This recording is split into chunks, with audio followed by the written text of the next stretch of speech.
Hi, Jay. What? What?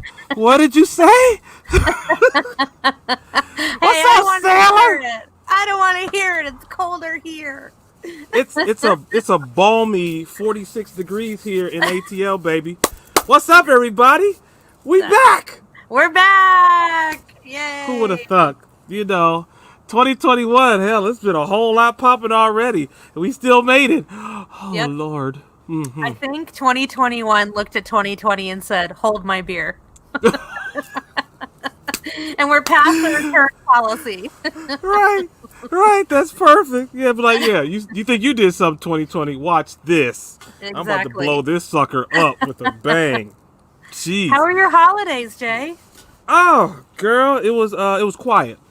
Quiet? Thank That's God it good. was quiet. Yeah, just the fam, just chilling out, relaxing. I mean, just That's trying to nice. catch up on sleep and sleep and sleep. Sleep and sleep and sleep. Because I'm always running. But it was good. Hey, honey, how you doing? I see your beautiful wife is with us tonight. Hey, what I'm saying? This is my ace in the hole. I can't do it without her. This is my set director, my full Hair and time. makeup. Yeah, everything.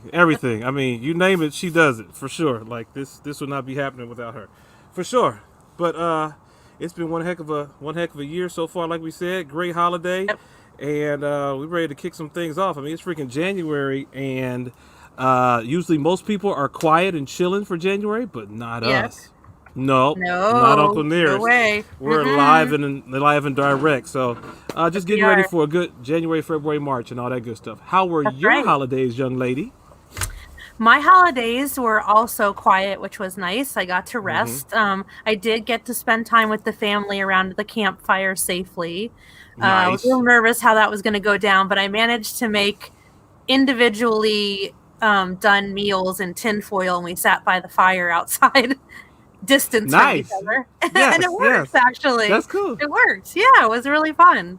Hey, Yeah. like speaking of the fires, you see, I've got them stoking. So I got one over here, the little fire pit, and then I just throw that sucker right there. That's on the grill. So, my wife, I'm toasty.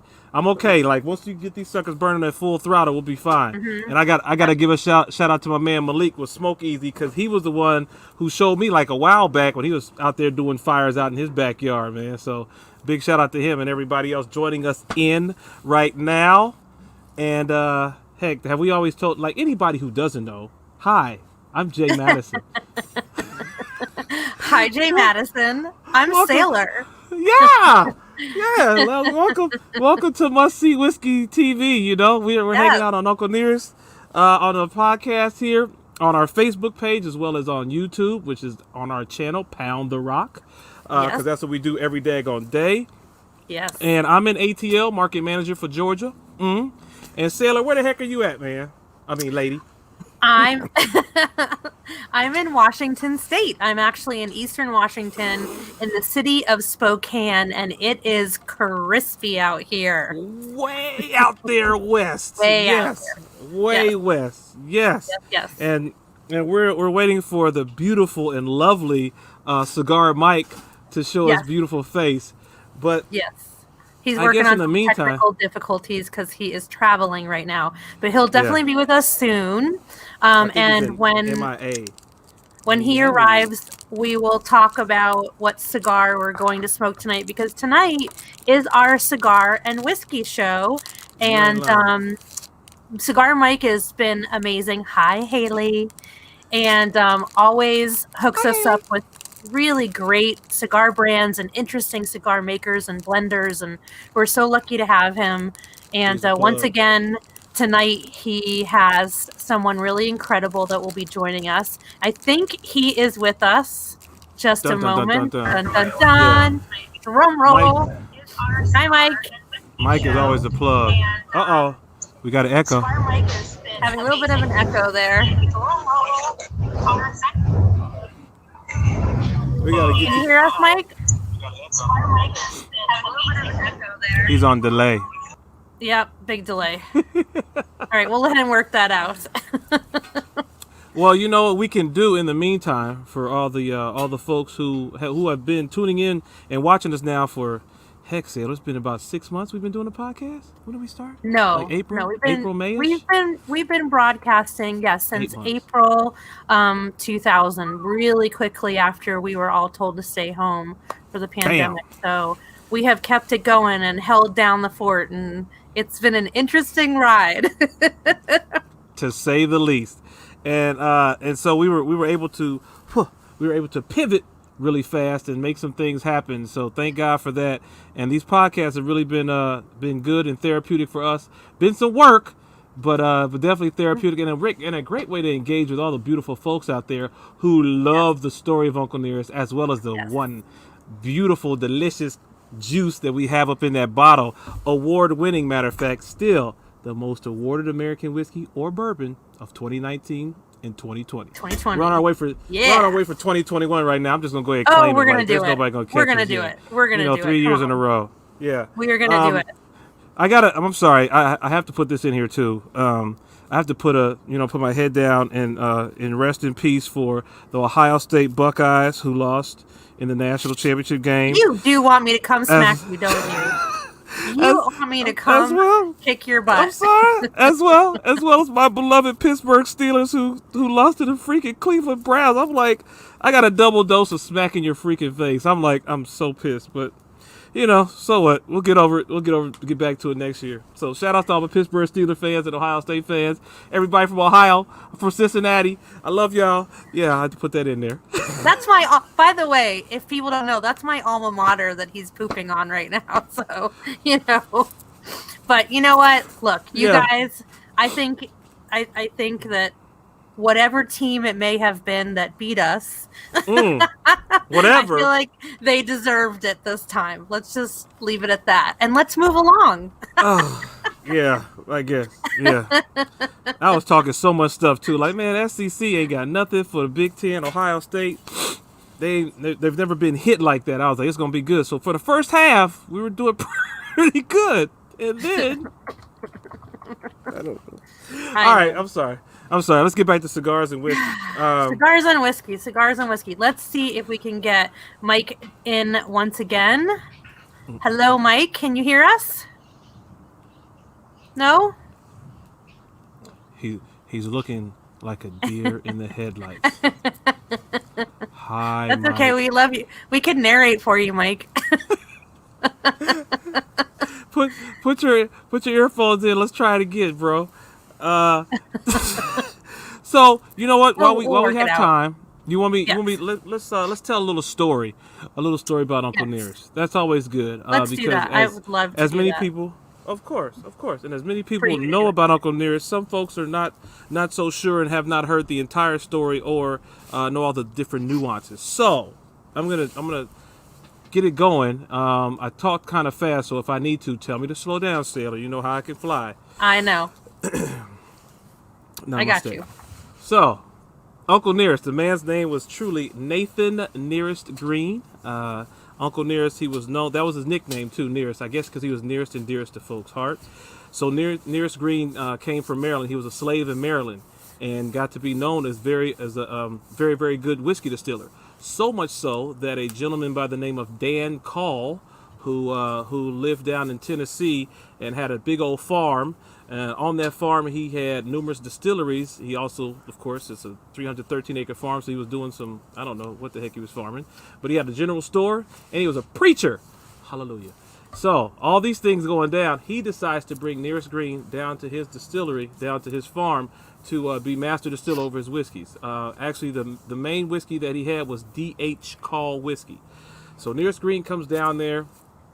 Is his master distiller. Part of the reason why Nearest Green was known as such a great master distiller was that he utilized a custom from West Africa in which they used burned wood or charcoal to take out impurities in their water and their food.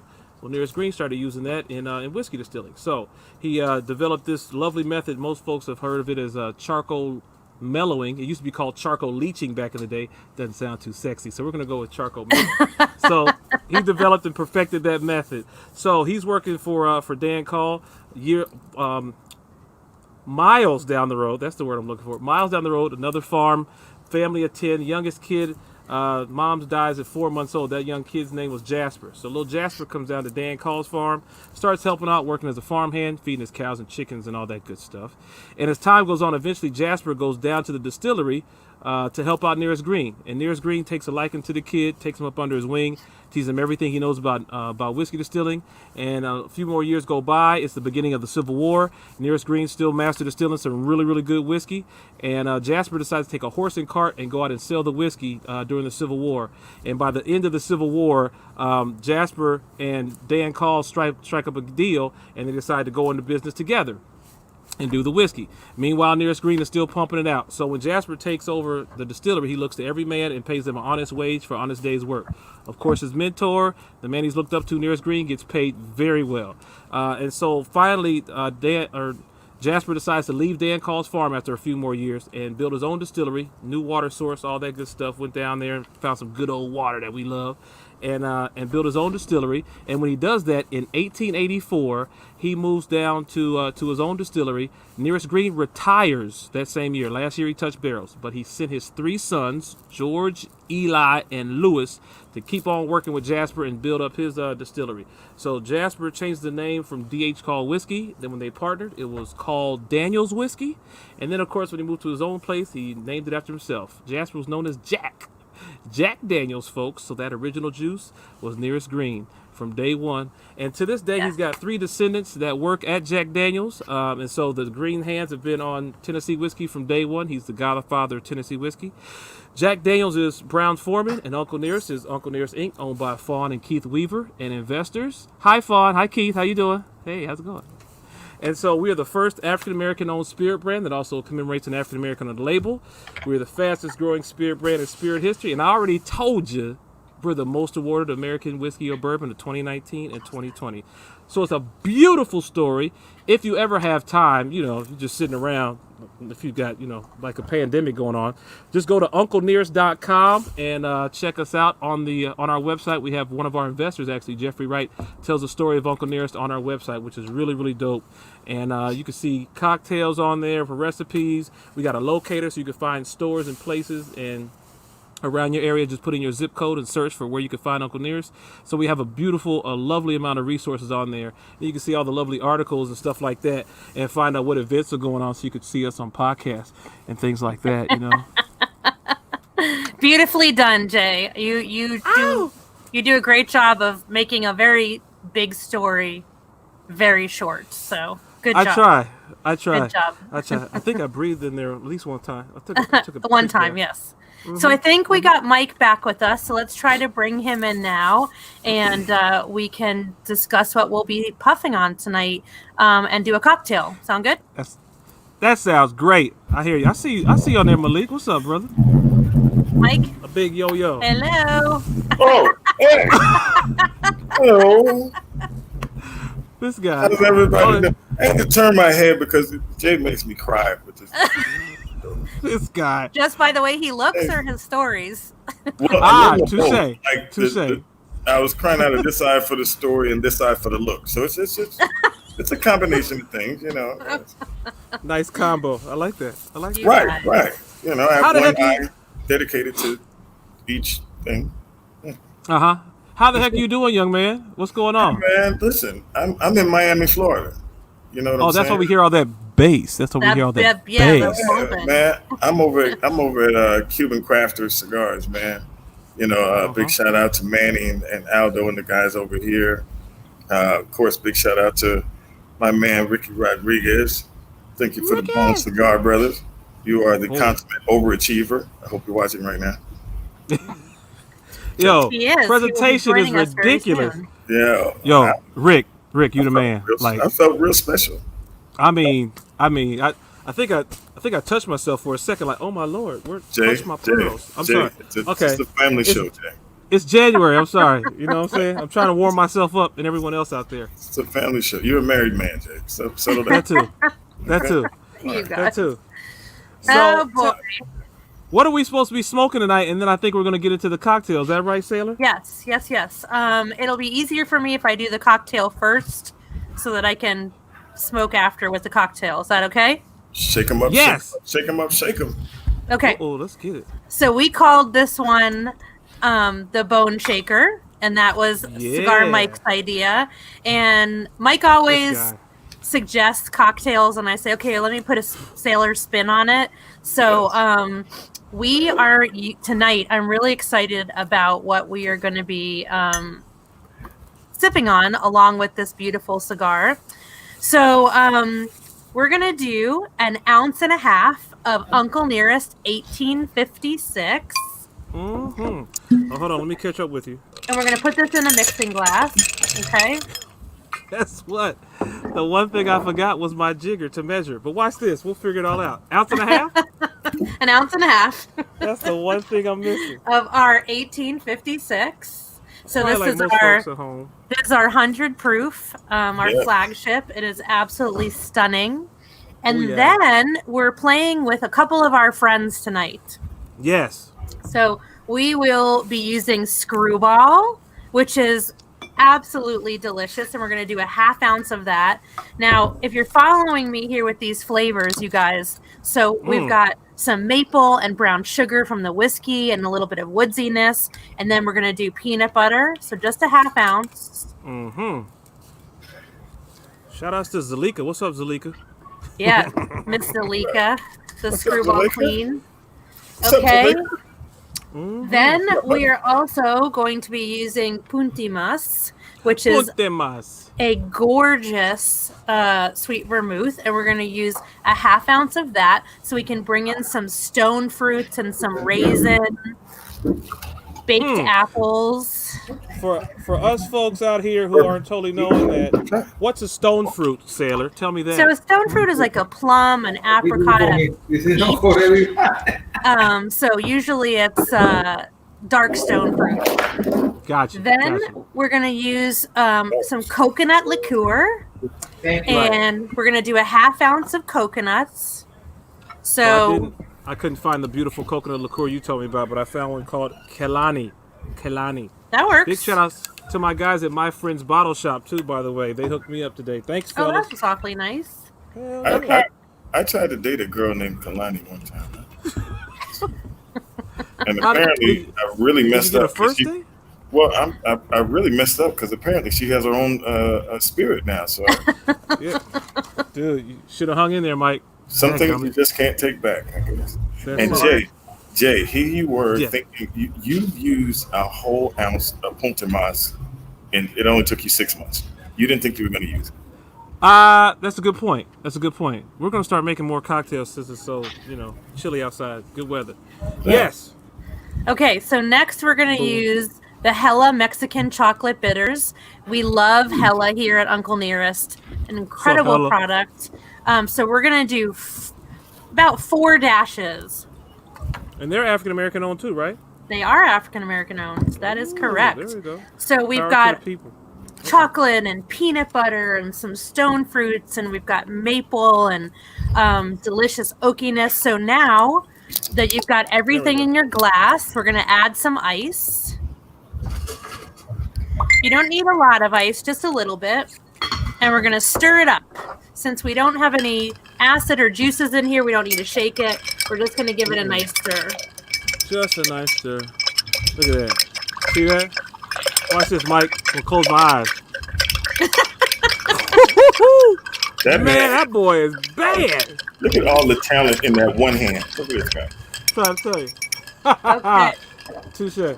Then you want to grab a cocktail glass, if you have one, or you can use an Uncle Nearest tumbler, and we're going to strain it. So you don't want to get the ice that was in there, right? So we're going to go ahead and strain it into our glass. And it has this peanut buttery color, which is exactly what I was looking for. And then I sent you guys a beautiful spiced dehydrated lemon. And we're just going to let that float on top. And there we go. This is the Bone Shaker. That's totally still in the mail. I'm just going to do mine with a nice little twist there. Let's get the smell, oh my gosh, it's so beautiful. The smell is amazing. And tonight, Mike, if you could tell us which cigar we're smoking. I paired these together, and they should have complementing flavors. Yes, so this is the CAO Bones. And I've done something a little different tonight. So everybody pay close attention. So what I've done Uh-oh. is, so that cocktail, it exactly matches the spirit that you're drinking. And sometimes, in contrast, you'll do something a little bit stronger. You do something a little bit lighter that has more flavor. So that's what I got. Ooh. Uh-oh. So A little love with the everybody, 1884. pay close attention. All right, first you take 1 ounce of the Uncle Nearest 1884 glass. Right. I know where this About is an going. ounce. Okay, then you add another ounce of 84. Like that. That's And it. Okay.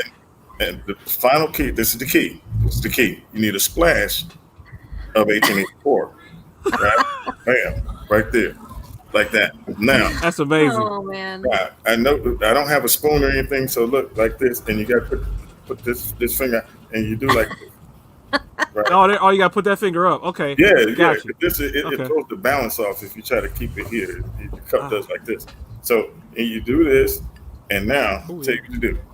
Now you take your cocktail, everybody cocktails up, a little bit. There you go. Take a little swig there, Or if you're drinking a real cocktail, you can just say cheers. and then you take a Salud. pull. Yum. Mm-mm. It's delicious, right? Oh, wow.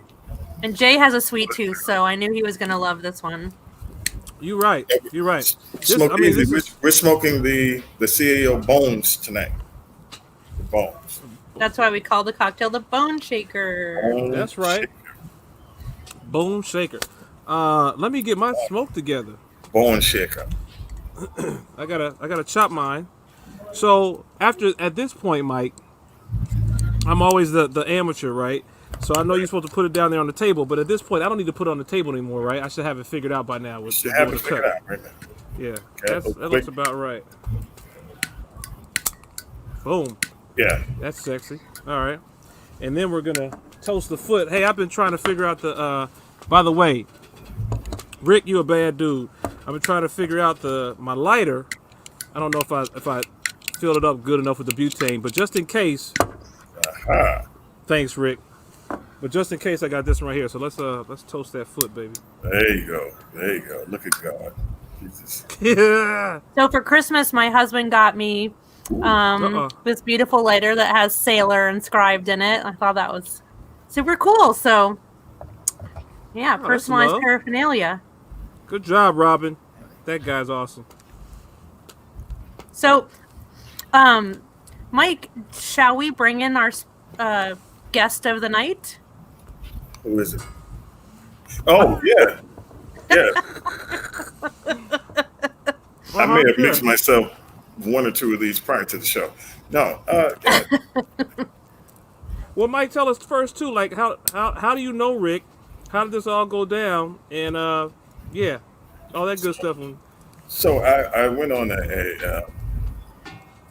a trip up to Chattanooga, and I'd always known who Rick was, and I met him in passing a few times. And myself and Don Williams from AJ Fernandez were hanging out, and ended up going to dinner with Rick. And I mean, Rick is truly, like, he has an amazing personality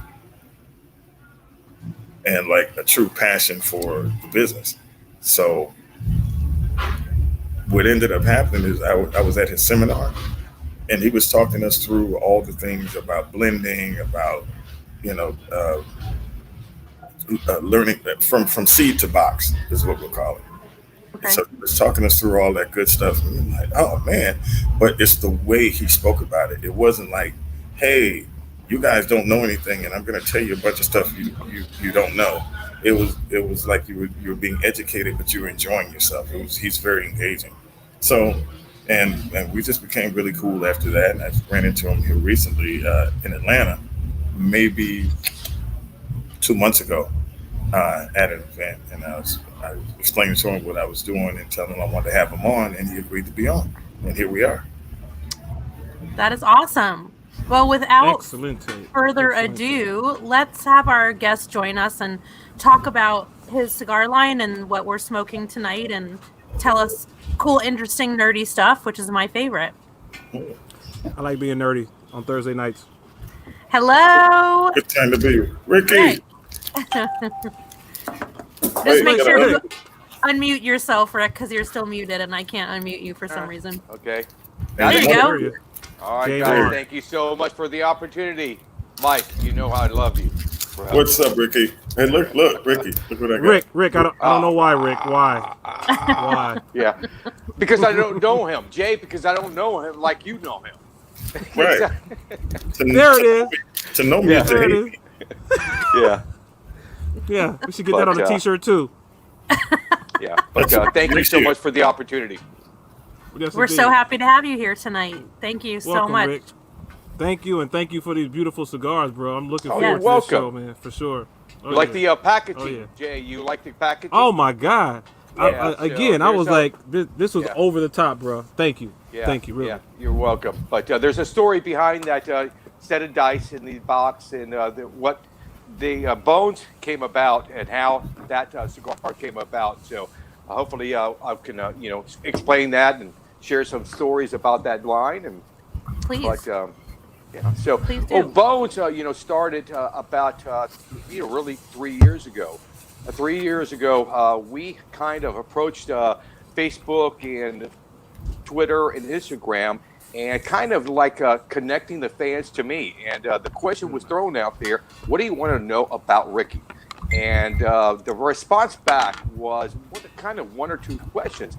The first question that was everybody wanted to ask is: we see Ricky, smoking cigars all over the world, doing events and all that. And when he goes to the factories, he shares some of the trips to the factory. But our question is, does he smoke in his house? Or if not, where does he smoke? And so we started to kind of game plan to connect me with my fans. And so I was talking to the marketing director of CEO, and he says, let's go this, way. I'm going to ask you some questions. When you're getting together with your friends, what do you do when you're smoking cigars? And I said, we play a lot of dominoes, and we just sit there, play dominoes, and smoke cigars. And where do you smoke your cigars? In my garage. And so the fans kind of started to ask me, can you make a dark, deep, rich, dark wrapper cigar with a flavor of spice and sweetness? And I said, of course we can. And we did session. And session is a term that I use when I'm working on a new blend. I have a group of guys that hang in the garage, and I just say, I test these guys cigar session, and they know they're going to come to my house and start to sample new cigars I'm working on. And the market guys, stop. I love that name, Session. And that started this new brand called Session that was launched in 2019. And then we took that story, okay, Session, what are you doing in your garage? We play dominoes. But when I play dominoes, and Miami and Tampa, we don't call them dominoes, we call them bones. We're going to slap down some bones tonight. And so he loved that. So, bro, I think we have another cigar. And bones represent two things. Out down south in Miami and Tampa, it's going to be the domino game. But up north, when they toss dice around, that's called bones. And so that's the reason that we put a set of dice in the box instead of just one domino. And so that's the story behind Bones. And we had a great time. But also what I wanted to do with the two lines, if you know the two lines, the Session and the Bones have the same wrapper. And I want to kind of show everybody that you cannot judge a book by its cover. So typically when you look at a Maduro or a blacker wrapper, you're going to say, oh, it's going to be sweet and more body. That's not the case. So what we did was we're going to show you the same wrapper, but we're going to do Session and we're going to draw out the sweetness. But for Bones, we're going to make it dark without sweetness. And so when you're smoking these two cigars side by side, you're blown away that these cigars are the same wrappers, but they perform very different. That is really cool, and actually something that I didn't know. I mean, I think I'm still really new to my cigar journey, but I love the idea that you're kind of standing that on its head, because I've started to get very fixated on wrappers because I'm still trying to understand, if there's no one there to tell me, how do I choose cigars based on what I know I like so far. And so I'm very fixated on the wrapper because that I feel comfortable with. So you've kind of just flipped that for me. And I think that's awesome. I love that. Well, the wrapper, you have to understand the wrapper is about 70 to 60% of what we taste when we're smoking cigars. So I've always, when I'm doing my events, I say, okay, you don't understand that. 70% of the flavor comes from the wrapper, because we cannot do this. Hold on.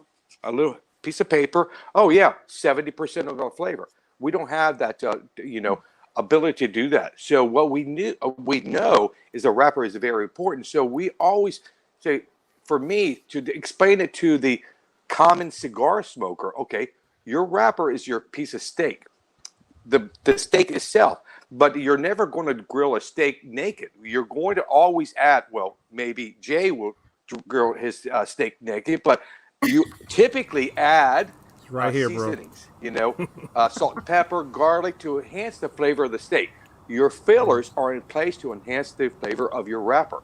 So when you're going after the wrapper, you're right, because that is what you tend to enjoy the most. And so, but different companies can do different things with that wrapper. Even if we're using the same wrapper, we could do different things, different bodies, get different colors, and pull out different flavors. That's the secret behind. Everybody's using the same tobaccos, but their process of that tobacco is different.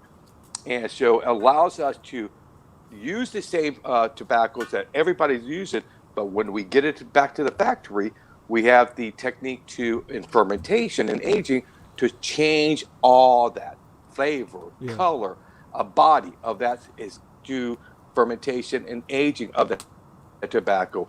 And so even if the four of us have the same tobacco, we could produce 4 separate cigars. One can be mild, medium body, full body. One can be lighter color, medium color, and dark color. Don't care, because it's up to the factory to ferment that tobacco and age the tobacco to enjoy that cigar. I'm so glad that you brought that up. So last summer, I started this journey midsummer, I think, right, with Cigar Mike. And I was doing all this research, and I found all these correlations to whiskey. Oh, for sure. And I flipped out, and I went through, that it's fermented, they're aged, and sometimes they're barrel aged, and all these crazy things that I'm like, oh my gosh, this is so much like whiskey. And the blending process is very much like whiskey. And in American whiskey, for a long time, blending was a bad word. Same thing with Scotch, which is completely and totally incorrect. And Uncle Nearest is a perfect example of that, because one of our expressions, our 1884, is blended by Victoria Edie Butler, who's our master blender and great granddaughter of Uncle Nearest, and that's what Mike is drinking tonight. That is blended. Some of the best scotches in the world are single malts that are blended. They're still single malts. So I don't know. So wherever this came from is neither here nor there. Luckily, the whiskey industry is maturing and growing and understanding the beauty and art of the blend, which is critical to being a distiller and having a beautiful product. And it's the same for cigars. And I find that I'm such a science nerd, so I find that so interesting and so fun, because you just said, to your point, we're using, the same tobaccos or the same wrappers, but why do they taste so different in this cigar? And that is your fermentation, how you treat the product, and the master of the blend. I love that. Yeah, I love it. And it's a lot like wine, whiskeys, bourbons, everything we're tasting out there. You can go to your local burger house and McDonald's. At the end of the day, if you go to McDonald's, Wendy's, or Burger King, it's a patty and a bun, but the way they grill it or fry it is going to be different. So why not expand your profile, your flavor? I don't care if it's blended or single malt. If I enjoy it, I enjoy it. I'm not drinking that for you. If you don't enjoy a blended whiskey or bourbon, do your own thing. I enjoy this. Right. If you don't enjoy a CAO cigar, it doesn't hurt me that you say I don't enjoy that cigar. I believe I'll get you one day. Go on. Enjoy your cigars you're smoking. What are you smoking? And if I hear that, okay, I can make that style, and I can make that style. So I've always believed life is a variety, not just one. I just hate one style of anything. I don't eat the same dinner every night. I don't smoke the same cigar every day, and I don't drink every bourbon I drink is this one. I just like the variety. Variety is the spice of life, right? You ain't lying. And that being said, too, like how a lot of times we see and understand that folks just like to drink whiskey or think whiskey is just one way. Some people just like it neat. Some people like it on the rocks. Me and Sale are bartender folks and come up in the game of cocktailing and craft cocktailing. So we like to make cocktails. And I love the fact that whiskey has so much flavor and it's probably, to me, in my opinion, the best spirit to make cocktails with because it has such flavor. Preach. And so you can go any freaking where you want to, from something classic cocktail like an old fashioned to, tweak it out a little bit and do like a sour to, anything to a mule, which is basic. Tiki cocktail, anything with coffee whiskey. cocktail, warm cocktail. So there's a million different ways you can go, and so a lot of times people don't be afraid of whiskey. They are afraid. I don't think they're. Jay, I don't think they're. Yeah, I don't think they're afraid of whiskey, but they don't have the training like you guys have to be able to share that cocktail, to take that chance and say, I'm going to share this cocktail with my group of guys in the garage. And I don't know. So I just tend to drink it neat or on the rocks. But what I'm drinking tonight, what you guys sent me, is unbelievable. Thank you. Just unbelievable. So I know my guys would love this drink, especially pairing it with what cigar? Because we can pair it with, the Bones tonight. But somebody else like, no, that doesn't match for me, that drink. But the Amazon Basin, because of that sweet, wasted flavor I'm drawing, that would be a perfect pair. Your pairing is yours. It is not up to us. I married my wife because I love my wife. You can meet my wife. I was like, bro, you can have her. You know what? I want her. I'll keep her. It's not for you. Taste is subjective, and that's it. And so, with what Jay and I do, and I've been in whiskey a very long time, and when I started in this industry, I was typically the only woman in the room. If there was two women in the room, we were like instant friends.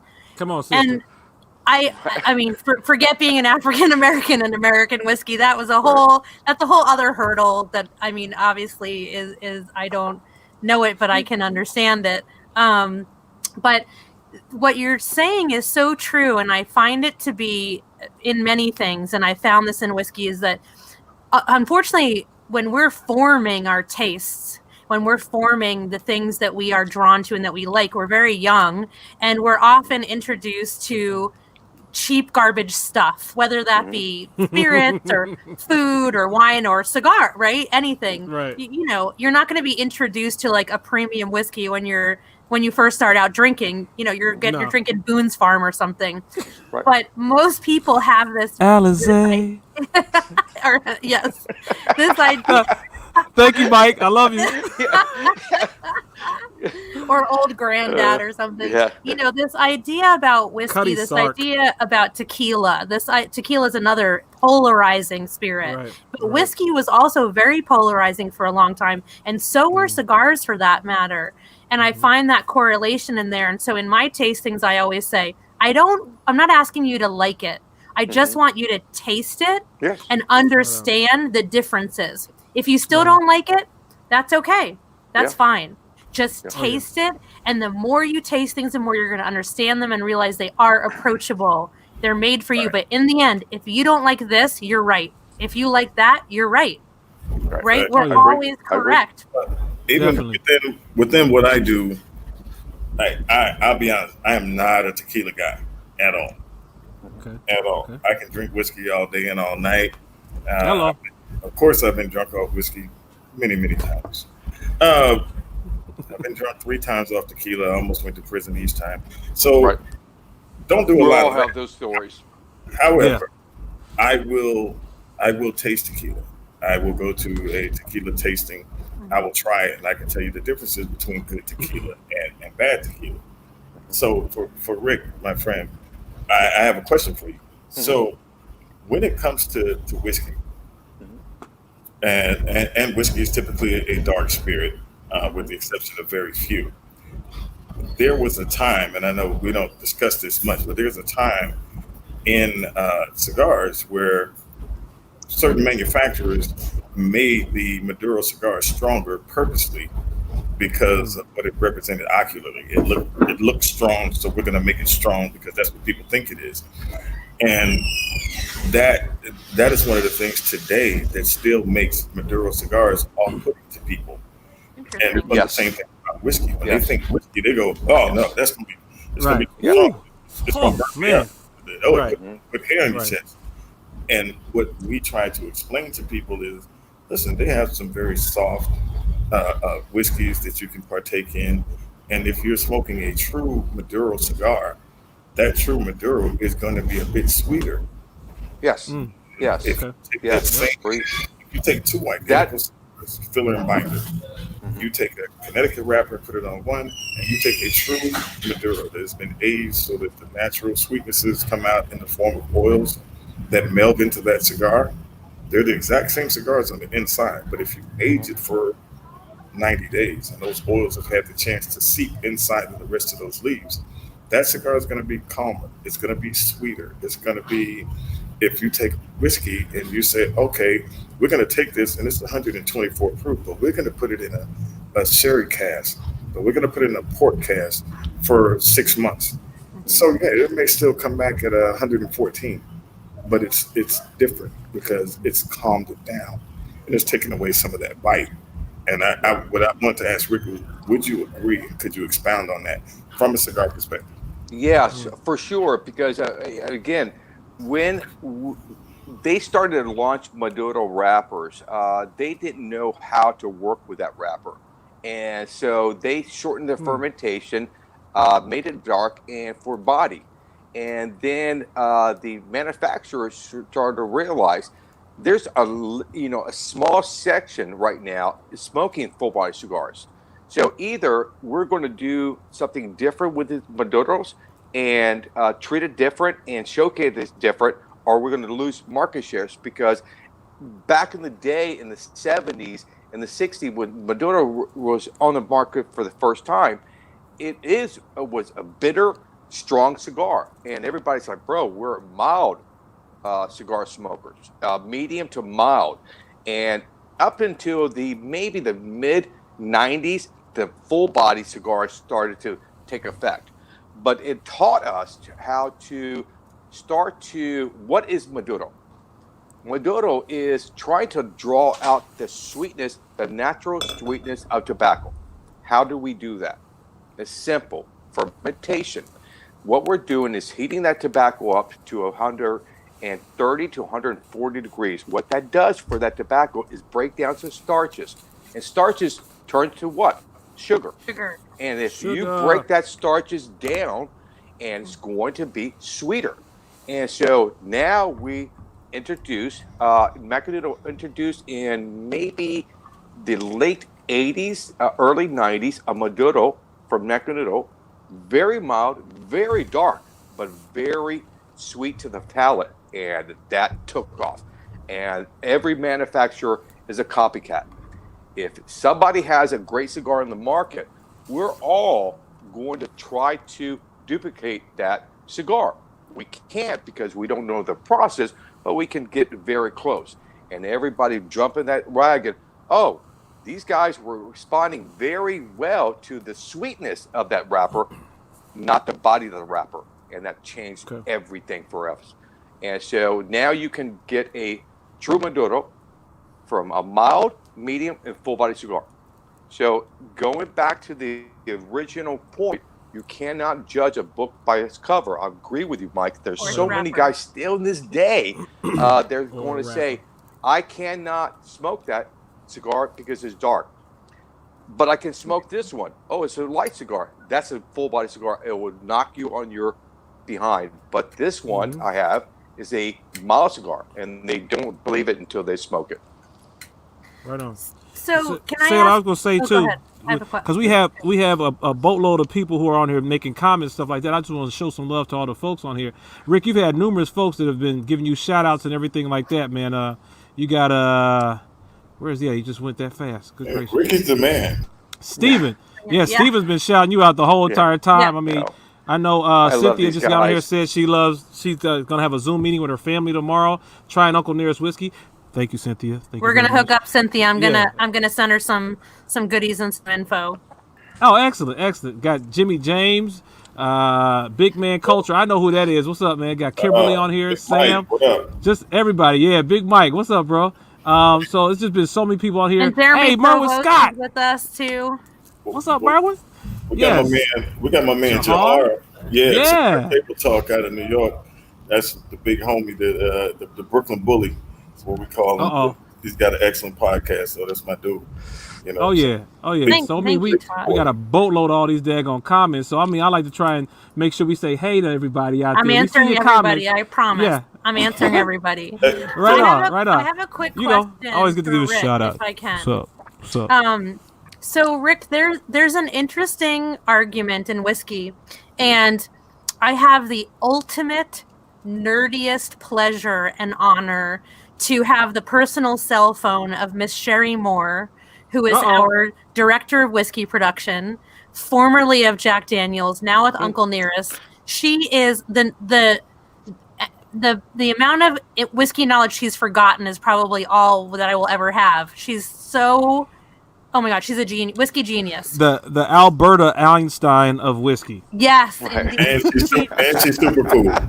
And she's super cool and beautiful. Super cool. And funny. So there's a discussion in whiskey. Everybody gets really hung up on the mash bill. Oh, the mash bill. Oh, the mash bill.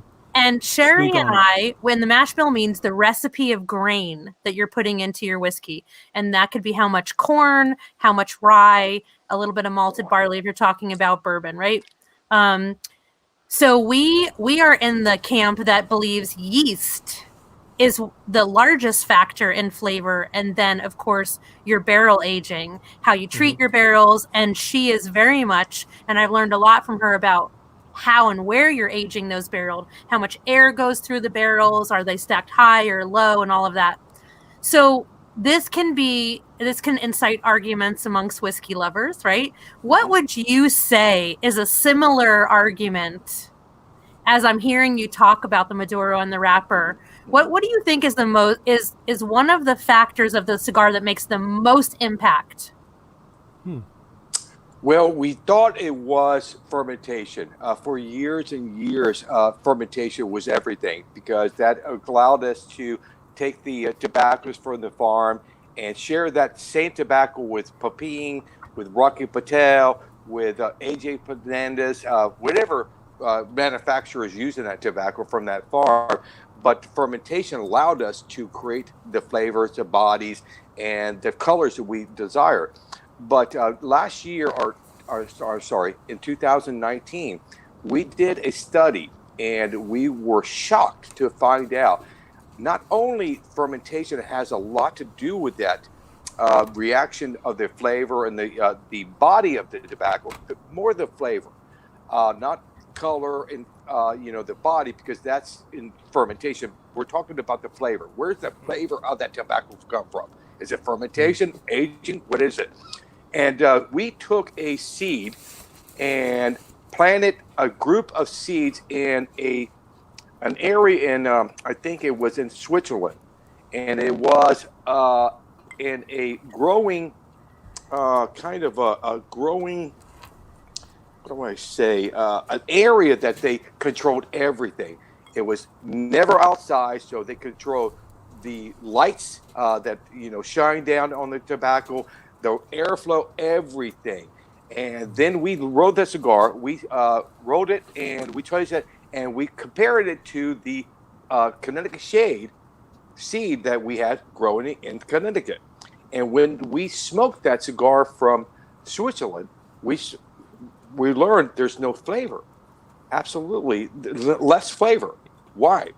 But we discovered the air that flows through your tobaccos when it's growing has so much to do with the flavor of your tobacco. It shocked everybody. So now I tend to say not only fermentation is important and where you grow the tobacco. There's a cigar in the market that I made from Colombia. Colombia is a great tobacco and it's a great story I could share with you if we have time. But this tobacco, when I tasted it the first time, it was a Fuma. And a Fuma is just that tobacco. You, as a manufacturer, you taste the tobacco from the farm and it's okay, the flavor is this, the body can be this, and so we'll buy that. But what we discovered is when I smoked it, I said, I don't want to use this. It's so salty. And what we discovered where they're growing that tobacco was on the coastline of Colombia. So every day that wind blew over the ocean and picked up that salt air and deposited on that tobacco. And so now we're discovering where you grow that tobacco and what wind interacts with that tobacco has something to do with that flavor. So pollution, if you grow your tobacco and side of the apple farm, that apple flavor that is going through that bruise is going to land on your tobacco. And we were shocked and kind of amazed. And so today, I think fermentation is about 70% of the flavor you receive, but 30% comes from the environment that tobacco is grown. And that shocked everybody. That's amazing. That's so amazing because once again, there's a correlation with whiskey because for whiskey, it's terroir, right? So there are certain climates that grow certain things the best, but your aging is everything. So if you're aging your barrels, let's say on one of the islands in Scotland on Islay, you're going to get brine, you're going to get the salinity, right?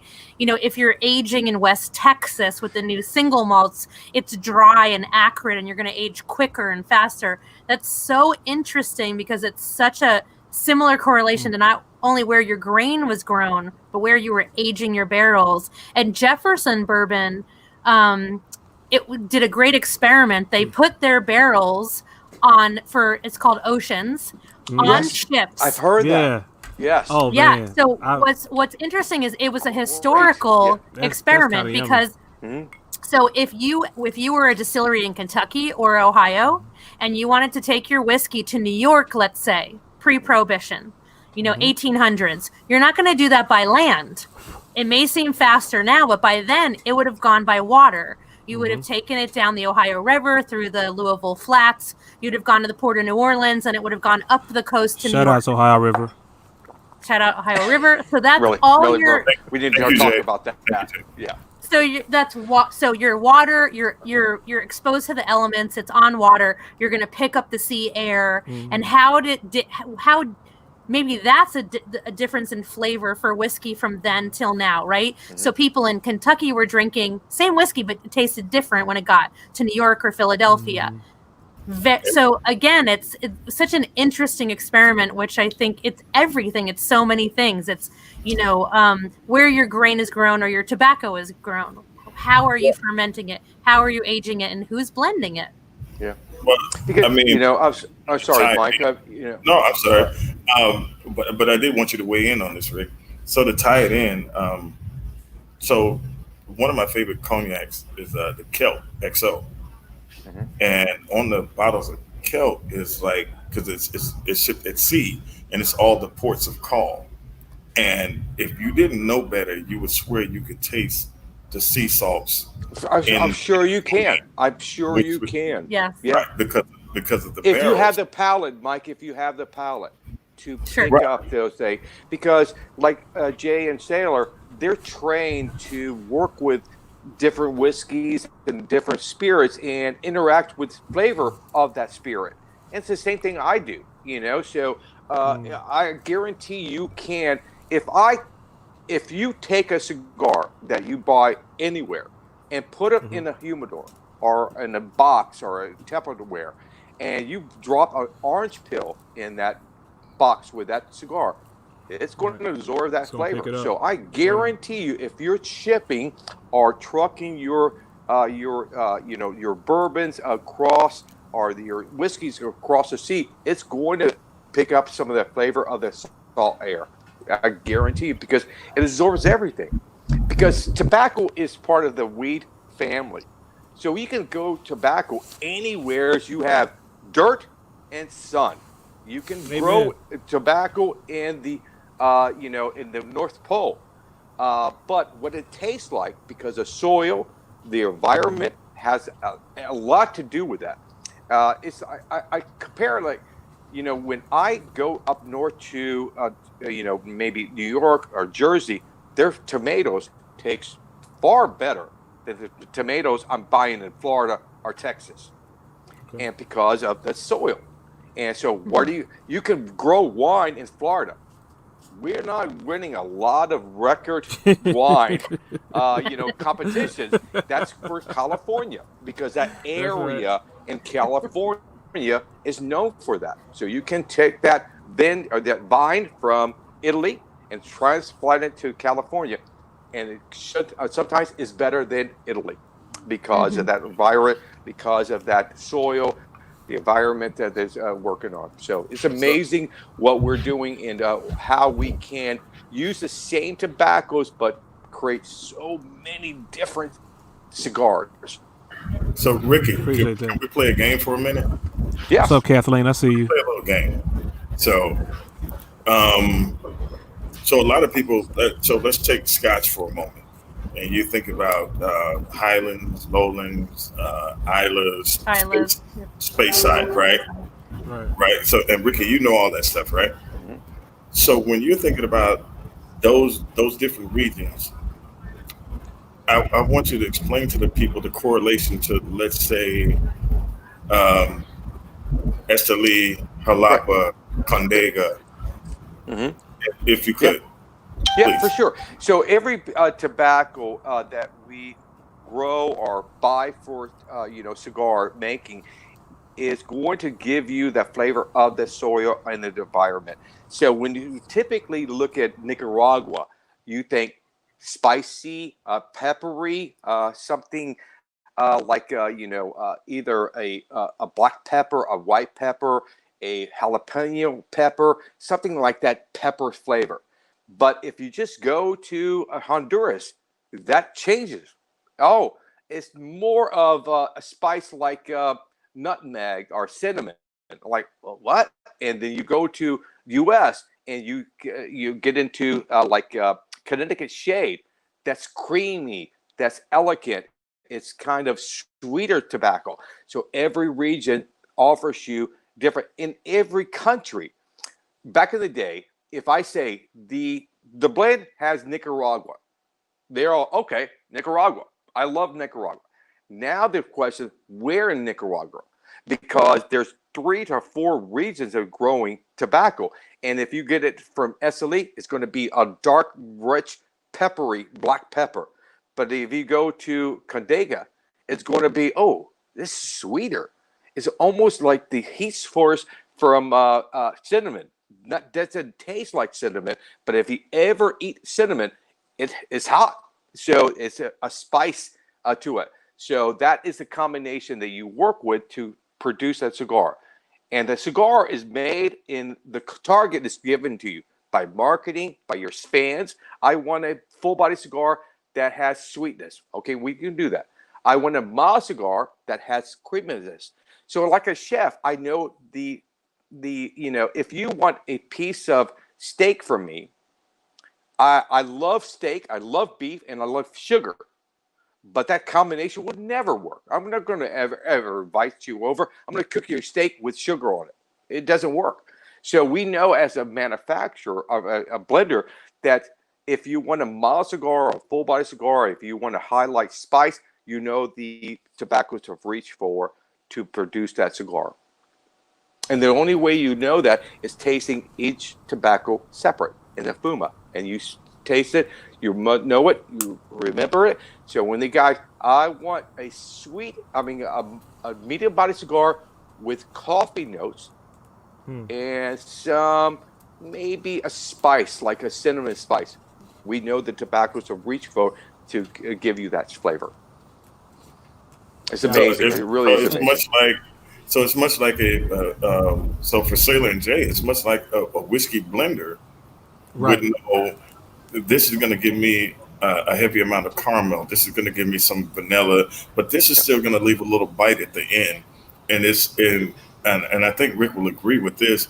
With cigars as well as bourbons, it's all about the ratios. You're getting the right ratio of what you want. In that particular my question to Jay was, when you say to me, this is going to be a caramel taste, Jay, you're not adding caramel to that whiskey. Right. But the process, the barrels you're aging it in, the barrels, big time, whatever it is going to produce that. Oh, bro, it's like caramel. But you have to understand, we're not adding caramel.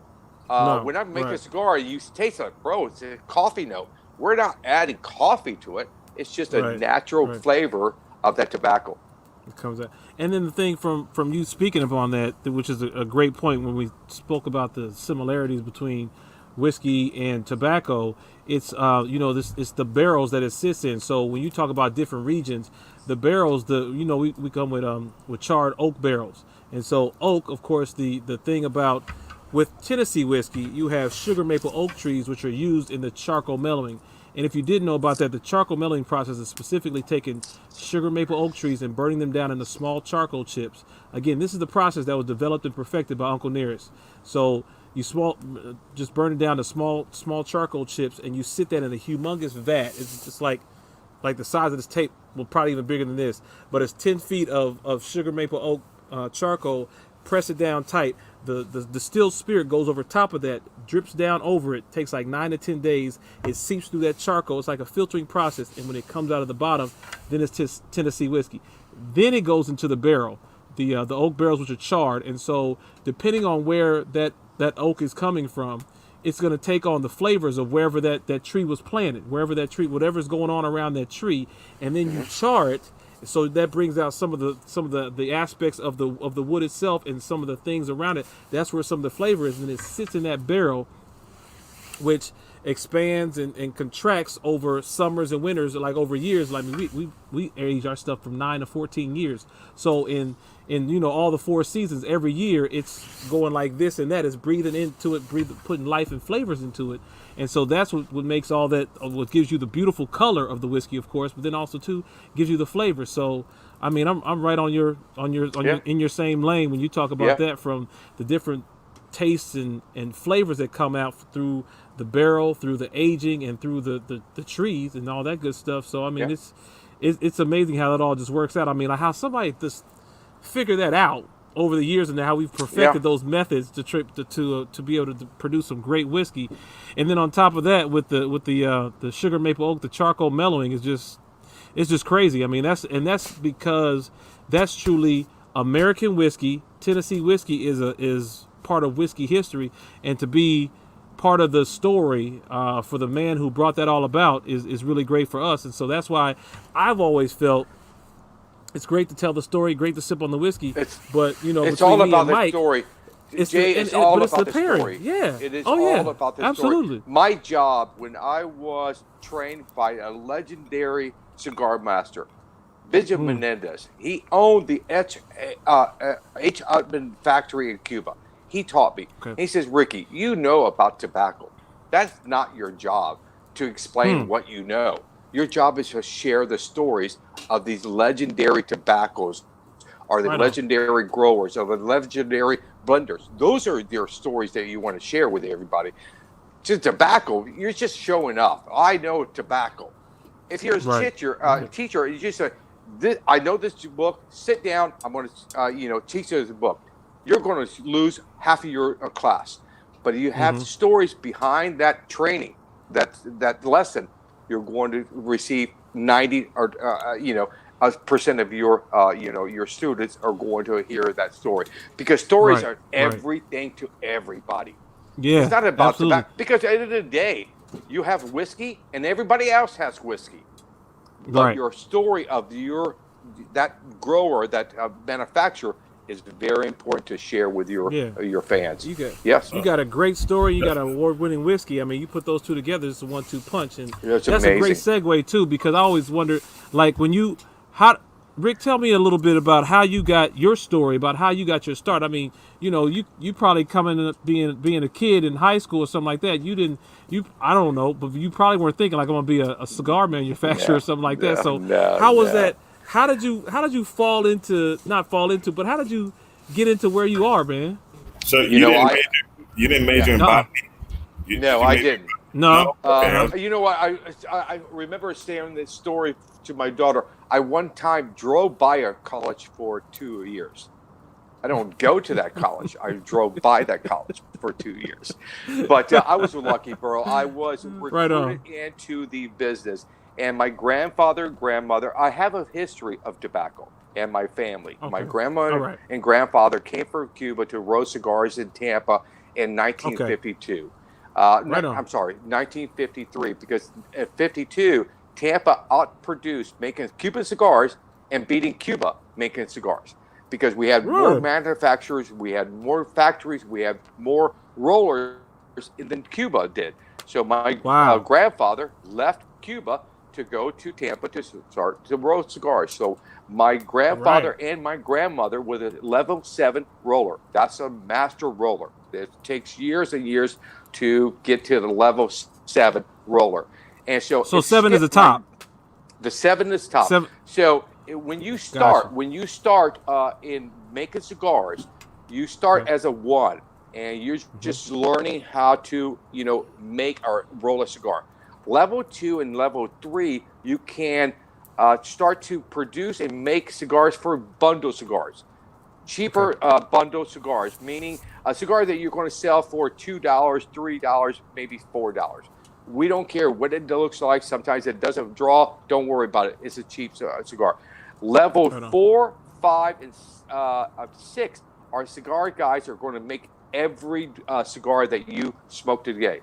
Level 7 are the rollers that make a figurado, anything with the shape of that cigar, a torpedo, anything that's shaped, because that's very hard to make. That's our level 7. So my dad never smoked a cigar in his life. He was a cigarette smoker. So I was in Tampa, growing up in Tampa, everybody, when you started to look cool in high school, we thought looking cool equal smoking a cigar, not a cigarette. So everybody started to smoke cigars. I didn't really get into it. I didn't like it. It's not for me. And so about maybe 20 years later, I was smoking a cigar maybe once or twice a month, not ever really getting into cigars, not knowing when to smoke and enjoy it. And this guy made me, I was having my only child, Sarah, and he was having a baby, and we had Maz classes together. And we struck this friendship. What do you do for a living, Ricky? Oh, I sell carpet. I'm in the flooring business. Really? You like it? It's carpet, not romantic. But I work for Nestle's chocolate bars. You want to sell candy bars? Like, no, I'm going to sell candy bars. So about 2 years later, he calls me back. He says, Ricky, I left Nestle's. I'm working for B&B Beans. Do you want to sell baked beans? I said, bro, no, I'm not going to sell a baked bean can. No, there's no value to that. I'm saying to myself, how do I want to trade somebody a baked bean? Here's a can of baked beans. Give me a ticket to the concert. No. And about maybe 2 years later, he called me back. He says, you remember a cigar that you shared with me? I said, of course I do. You smoked a Macanudo. I work with General Cigar. Who's General Cigar? We make Macanudo, Cohiba, Partagas, La Gloria, Think, Hoya Excalibur. Whoa, this is a great line. Do you want to work for us? You know what? At that time, I just wanted to get out of the flooring business. I was a regional, hated it. I just took that leap of faith. And I was a salesman for about 4 years. And I was a #1 salesman in less than 2.5 years later in the U.S. And I took over, an area that was numbered 17, and I went to #1. And the owner of General Cigar at that time was Mr. Coleman. And Mr. Coleman was a godsend to me and my family. And he approached me one day and says, "Ricky, I need some help. All of our blenders are retiring or leaving the company, and I want to train you to become a blender." And it changed my life like that. I mean, like instantly. And I trained in the factories for a year, 6 months in the DR, 6 months in Honduras. And I went to work with Benji Menendez for 5 years. And he really taught me the art of blending cigars, of tobaccos to make a cigar. And after that, I went to work with Liqueur for 2 years. And then we merged and took over CEO 10 years ago, or now 11 years ago. And their blender retired. And they were looking around, who's going to take over CEO? Because I was working with Liqueur. And at that time, it was like a rocket. And I said, Ricky, you go to, CEO. I don't, no. I don't want to go there. I don't really like that brand. And I said, oh, you think we're asking you? No, we're telling you. You're now in charge of CEO. And then I took over CEO about 11 years ago. And the rest is history. It's amazing. Amazing. I pinch on myself every day I wake up.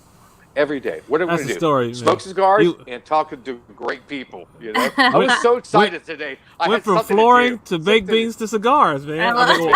Almost baked beans. Baked beans. You went past the baked beans and just kept on going to the cigars. Good job, man. Yeah. And I just want to say that it would have lost for the flooring industry. I mean, how many more flooring could Rick? I need to have a conversation with you right now, Rick, about some floors. Yeah. Bro. It was, again, I had samples in my garage, carpet samples, and all the guys, bro? Let me show you this new plush carpet, and it comes to a variety of colors. Like, really? Don't care, bro. Now I have cigars for everybody. I think my friends are my friends for one reason. Oh, yeah. They have not bought a cigar in over 20 years. The minute I leave this company, my friendships won't. All your friends are going to be out the door. Same for us with whiskey. The minute you guys leave the bourbon and whiskey company, all your friends are going with that. Yep. Yeah. Like no one even says hi Jay anymore. It's like, hey, my guy, what's up with Uncle Nick? You know what I'm saying? Same. You know how it goes. I still hope you're well, but I still like all you guys. Yeah, we're still doing the whiskey, Mike. Thanks. Yeah, all day. And shout outs to Brandy. I saw Brandy just got on here, and we got a great question from Jimmy James. I think that it's a 2-pronged question, and so the impacts that.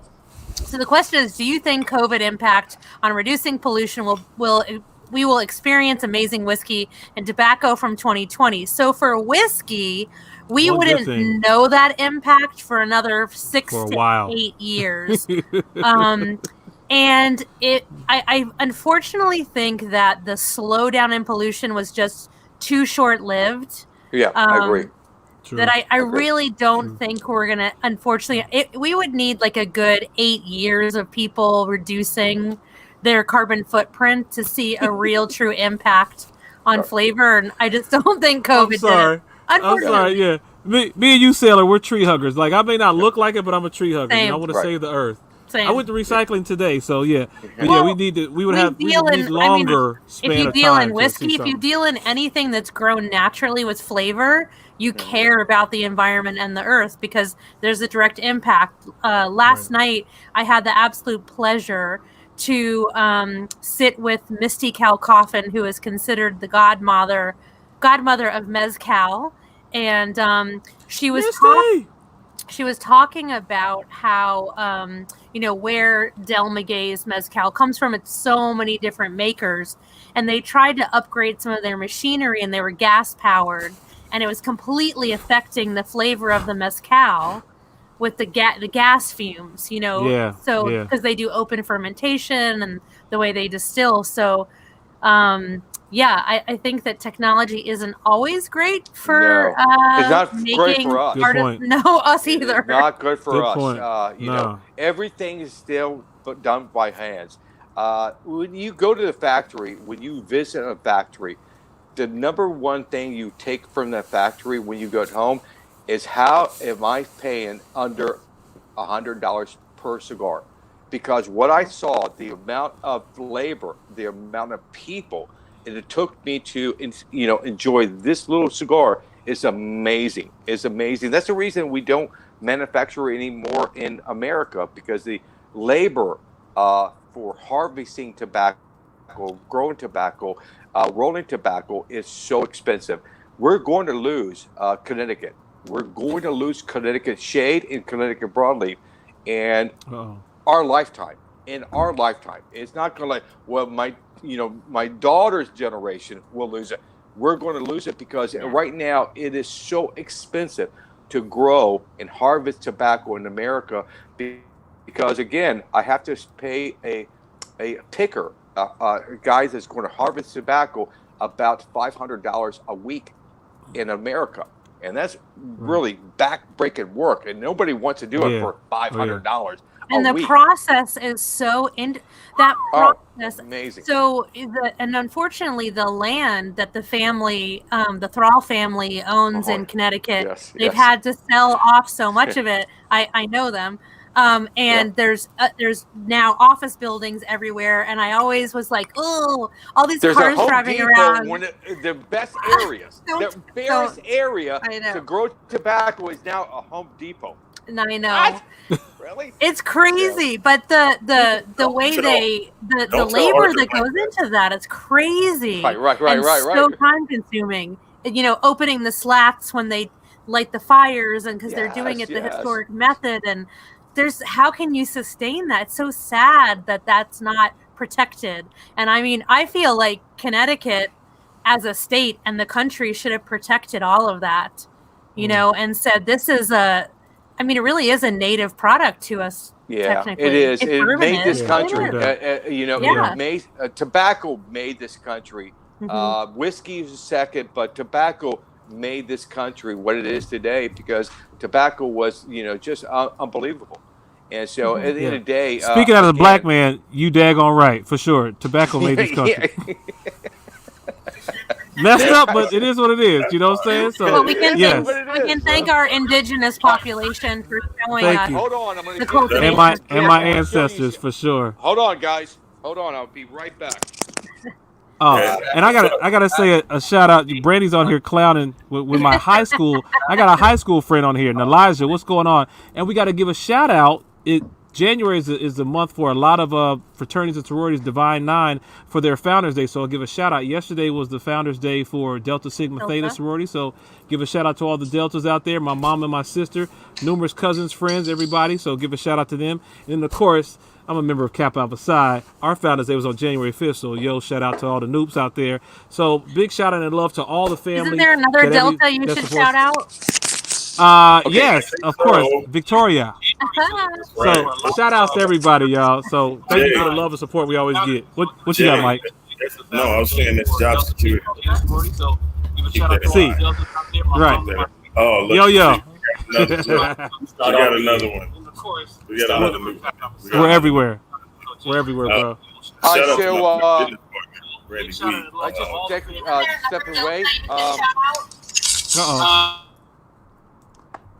I'm now going to show some gifts. So originally, what we wanted to do tonight was send Sailor a kit that had some giveaways, and unfortunately, because of my fault, not hers, we shipped it too late. So she's going to get it by the end of this show. But I'm going to show you some things that she's going to the next show. She's going to have some giveaways for you guys. And the first thing we're going to show you is an ashtray that you're going to be able to get your hands on. Oh, that's sexy. The That ball. is sexy right there. All right, so what you do is take this lid off. You see the Yes. lid? Okay. And then you have your ashtray right there. Oh, wow. Very But when cool. you take the lid off, you think, okay, it's just a lid. No, this is part of a game called Or a frisbee. Mexican Train. Mexican Train. This is a domino game that is very popular. And is that like Mexican dominoes? Same thing? Exactly. And Yo, so my mom is crazy about Mexican dominoes, bro. I mean, like, really? nuts. So, Jay, man. I'll do this. I'll send you one of these because she has access to this. I have your address. I'll definitely send you to give your mother Love this. it. Cool. Thanks, Rick. And, Thanks. And also, we're going I'll be to son of give the year. you a couple of these. Ooh. Ooh. Oh, beautiful. The lighter. Okay. Got mine, baby. It's dope. But yeah, I thought that was sexy. great. But the gift that everybody wants, and I was shocked, is this. They love this gift. This is the number one gift that I give away is the CAO Bones belt. Nice. Oh, wow. So it Check is. that out.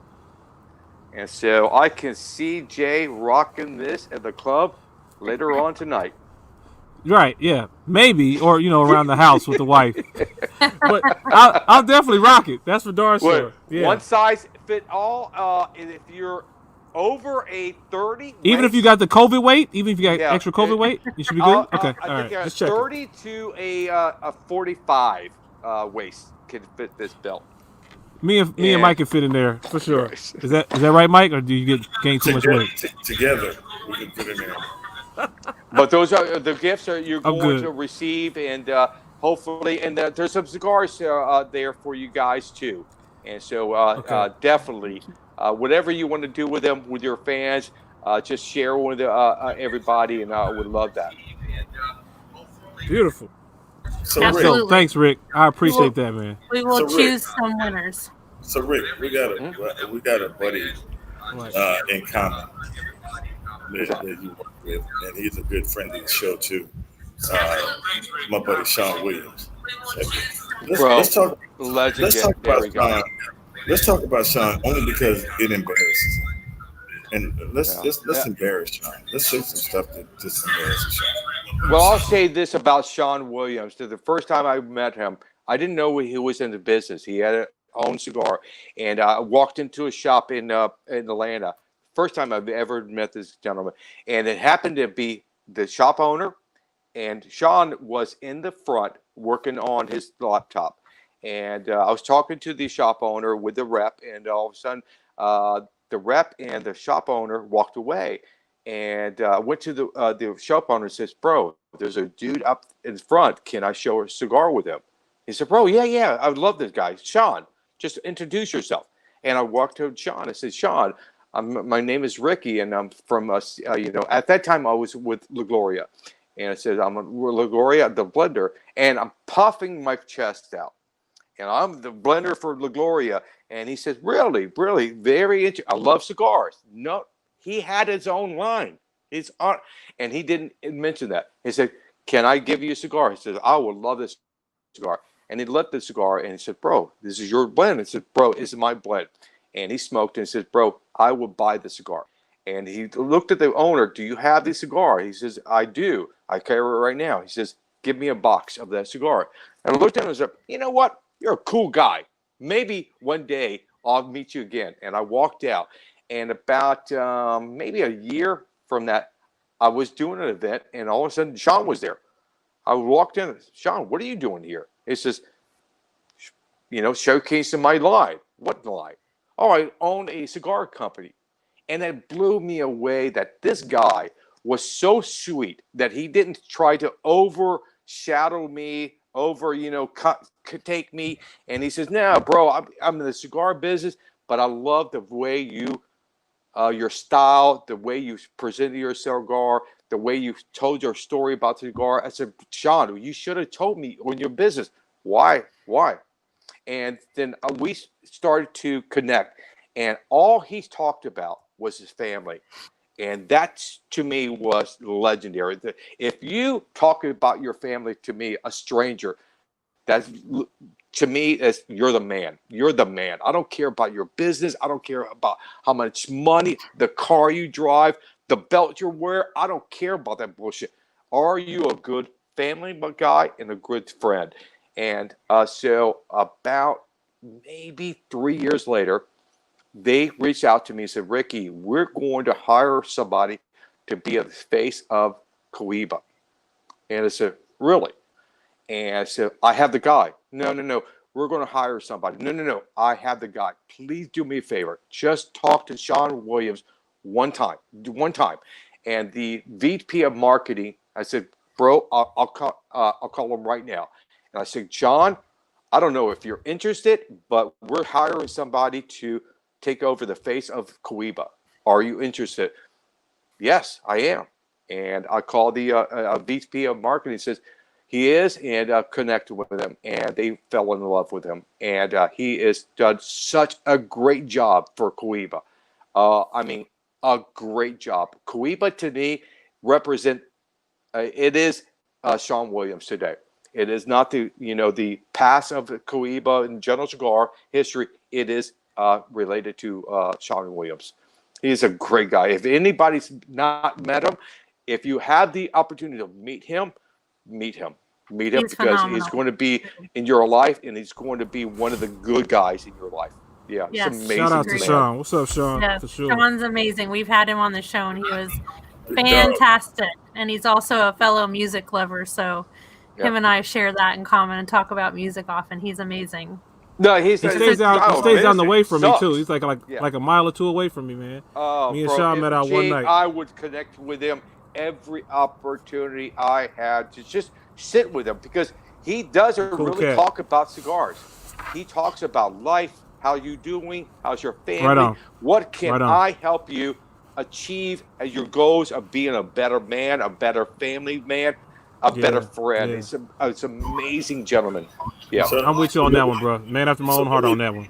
Let me draw some parallels. And many years ago, I started doing an event in Atlanta, a Gentleman's Club.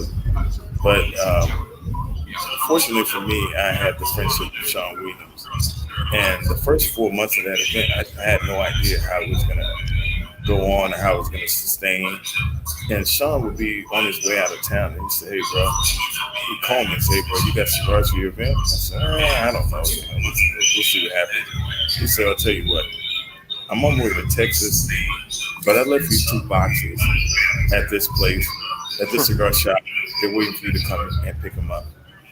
And the parallels for me are like Rick, when we met, up at Burns, and we're just talking. We're talking shop. I mean, and for those of you who don't know, I don't go up to people and go, hey, I'm Cigar Mike, this is what I do. No, you don't. You don't. Me and Rick are just sitting there talking, and I'm like, oh, this guy's cool. And I go up to his seminar, and we're having an amazing time at the seminar. And I'm learning so much from Rick, because that's what I do. I want to go places, and I want to be able to absorb this information, just the same reason that people are on here tonight, and they're enjoying what we're telling them. I enjoyed Rick, again, like I said at the beginning of the show, because it wasn't like I was sitting in an insurance seminar, and they're going, okay, so the way you sell insurance, and you're door to door and door to door. Rick was like your cool cousin. Like flooring, or like baked beans. Yeah, it wasn't like that. Baked beans. But I mean, Rick made it so fun and so interactive that anybody could enjoy it. And Rick and Sean, they do the same thing. Fortunately for me, they're both super cool guys, and I'm able to get on the phone and call them or shoot them a text and say, hey brother, can you do this for me? Right. And they'll respond to it. So, once again, Rick, I appreciate you. I appreciate Sean. It's such a dope situation that I'm blessed to be in, because, hey, I'm rocking with Uncle Nearest, Rick Rodriguez, Sean Williams, and a whole host of other people. And I think that's what people need to know. With the cigars, we're a family. Oh, for sure. No matter what you see, you think we're competition on the shelves. We're not. I mean, I have a cigar. Sean has Cohiba. Rick has COO. But you see the way we all interact in this form. There are many different bourbons. There are many different whiskeys. There are many different things in their family. But if you're a true lover and you're a true part of this culture, not the business is only one aspect of it. If you're part of the culture, you're going to appreciate what another individual or what another brand or what another company is doing as it pertains to that culture. And that's what I try to do with the people that I bring on the show. I try to bring on people who are of the culture. There are people who text me all the time, can I be on the show, or I want to get on the show, or da da da. Da. And that's cool, and I appreciate that.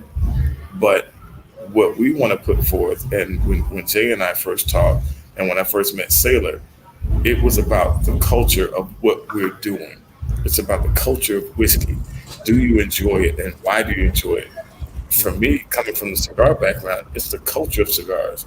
I Yeah. don't care that you smoke a cigar at baby showers and your birthday. And no, do you enjoy a cigar? Can you sit back and say, I think I taste this. I really like this. It's about the culture of what we're doing. And that's what I appreciate about it. So once again, Rick, I appreciate you. I appreciate Sean. Bro, I love you guys. Because Mike, you didn't ask me for anything. That's the reason I give.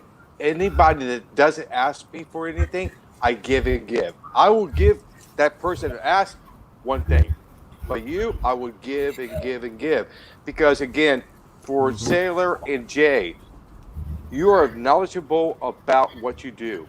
And Benji one time taught me when I was done training and I was going to take over the factory, Ricky, you know tobacco, and now you're a teacher, and you can answer a question 3 ways. Down to them, if they say to you, what's the difference between a bourbon and a whiskey? Or a natural and a Maduro. How long have you been smoking? I've been smoking for 20 years. And you don't know the difference between Maduro and natural by now? Everybody's hand is going to go down. Why? Because I just embarrassed that guy. But you can answer that question another way. Overthinking. And so, the pH level of the soil is this, and the environment is, bro, I'm not a farmer. Too much information. Now you're trying to show off. Just respond to them. Oh, that's a great question. The difference between a natural and a Maduro is this. Everybody hears your answer or your response, and everyone said, I have a question. How do you cut a cigar? Oh, that's a great question. You cut it one way or another way, or I don't care how you cut it. So there's 3 ways: a guillotine, a punch, or a cat eye. Or you can peel it off with your thumb. You can take a toothpick. I don't care. You can bite it off. I don't care. And what you do with your cigar is what you do to your cigar. There's techniques I can share with you, but at the end of the day, you do what you do. But they like a teacher that talks to them, not over them or down to them. And that is what I think, Sean, I do very well. I just want to share this knowledge that's been passed down for legendary guys. I've been trained by 4 Hall of Famers. And if you look at the cigar aficionado, there's 11 Hall of Famers. I've been trained by 4 of these gentlemen. Wow. And so all I'm doing when I talk to you guys, I'm not talking because I know this. I'm just remembering stories that Benji, Ernesto, Danielle, or Mr. Coleman shared with me, and that's all I'm doing. Just sharing these stories that these legendary Hall of Fame guys say to me. You know what? I'm going to teach you about tobacco, and this is what I know, and you can do whatever you want with it. Right on. It's amazing. It's amazing. That's so similar, I think, to my experience and Jay's experience is we didn't get into this to make money, and we didn't get into this for the business. We come from behind the bar. We don't come from sales. And we both struggle with the sales aspect, but we have to do whatever it takes for Uncle Nearest, right? Uncle Nearest is a new emerging brand. Pound the rock, baby. We're the exactly. youngins. Yeah, we're considered the youngins. So it's whatever we have to do, we do it. But for us, it's, you know, it's the story, it's the family, it's the community. And same thing with whiskey. We're not in competition with each other, because who drinks just one whiskey? Nobody. True. Me, I have 80 whiskeys on the shelf, right? We all drink different things for different reasons at different times, much like cigars. So for us, this beautiful community, and I mean, the Uncle Nearest whiskey community is, I think, the best in the world, to be honest. Damn right, baby. The best in the world, because I agree. I mean, we are exposing the true story about a person's life and legacy, and it just so happens that we can hug his actual family members. So when we look at Victoria and talk to Victoria, that's real for us. It's someone's real family's history. And I think all the time, well, what if this was my great-grandfather was alive till I was in the 9th grade. I mean, I wish he had lived longer, but if I could tell his story and millions of people wanted to hear it, and there was a product, it would be so meaningful for me. I think I would cry every day. It's just such an incredible experience when someone hand makes a product. And for you, I mean, you're second generation, right? Or how many generations? Is it just your parents, or? Second. Yeah. But it's in your blood. It's part of your family's history. In your blood. It's beautiful. But you have to believe in that story. You have to believe in that product. And if you believe in the story and the product, you know, watch out, because I'm a salesman at heart. I can sell a cube of ice to an Skrewball. I don't care. I can make it beautiful, and I can make it. I need that. I want that. But that, at the end of the day, it's about believing, because I struggled as a salesman on carpet and flooring because I didn't believe it. I made a good living. I made a lot of money, but it wasn't for me. I just didn't believe in that product. And all of a sudden, I was in this business called Cigars. I'm like, what? Mr. Coleman, what did you... I started this little company because Mr. Coleman was the grandson of the founder of Philip Morris. And that is legend. And he said, that's tobacco. I had no room. So I walked away from that. I mean, a big payday working for Philip Morris. And it says, I walked away and started this little company and sold a cigar called Tipilarillos. And that started his journey into premium cigars. And if you had the pleasure of meeting Mr. Coleman, unfortunately, he passed away at 92 years old. But if you had the pleasure, he'd change your life. He would change your life, because he's such an honest, good man. And he always cared about his employees. I mean, you can see it. So I said, that's the reason I took that from 17 to number 1, because I believed in him. I believed in this product. I believed in his company. And let me go. Wow. That's it, man. That's it. And talking about all that, that's why it resonates so much with us, you know, me and Sailor and everybody within our whiskey family and Team UN. I mean, we sell the whiskey, but we tell the story. They go hand in hand. Yes. And that kind of goes with the whiskey family that we have, where it's more than whiskey, #more than whiskey, where we have a family of folks who, right? The story sells the whiskey. The story sells itself, and then on top of that, we got all these daggone awards. So I mean, we got beautiful people on here. Like, shout out to Dorner on here. I saw Dorner. Shout out to Preston, my man, Morehouse brother. So I mean, our family grows. You know what I'm saying? And we have people who really feel and understand the story. And then on top of that, it's just it's a source of pride for me as well. I mean, as I see with everybody too, on Team UN. I mean, it's awesome. I mean, and I love the fact that we're able to get on here, get on these podcasts, get on all type of social media and be out there in the streets when we can with COVID, but be out there and really just talk and talk about the whiskey, talk about the story, talk about the man Uncle Nearest and what he did, what he contributed to American whiskey, period. And I say all that to come to a point where me and Sailor and Mike, this show has grown so much, and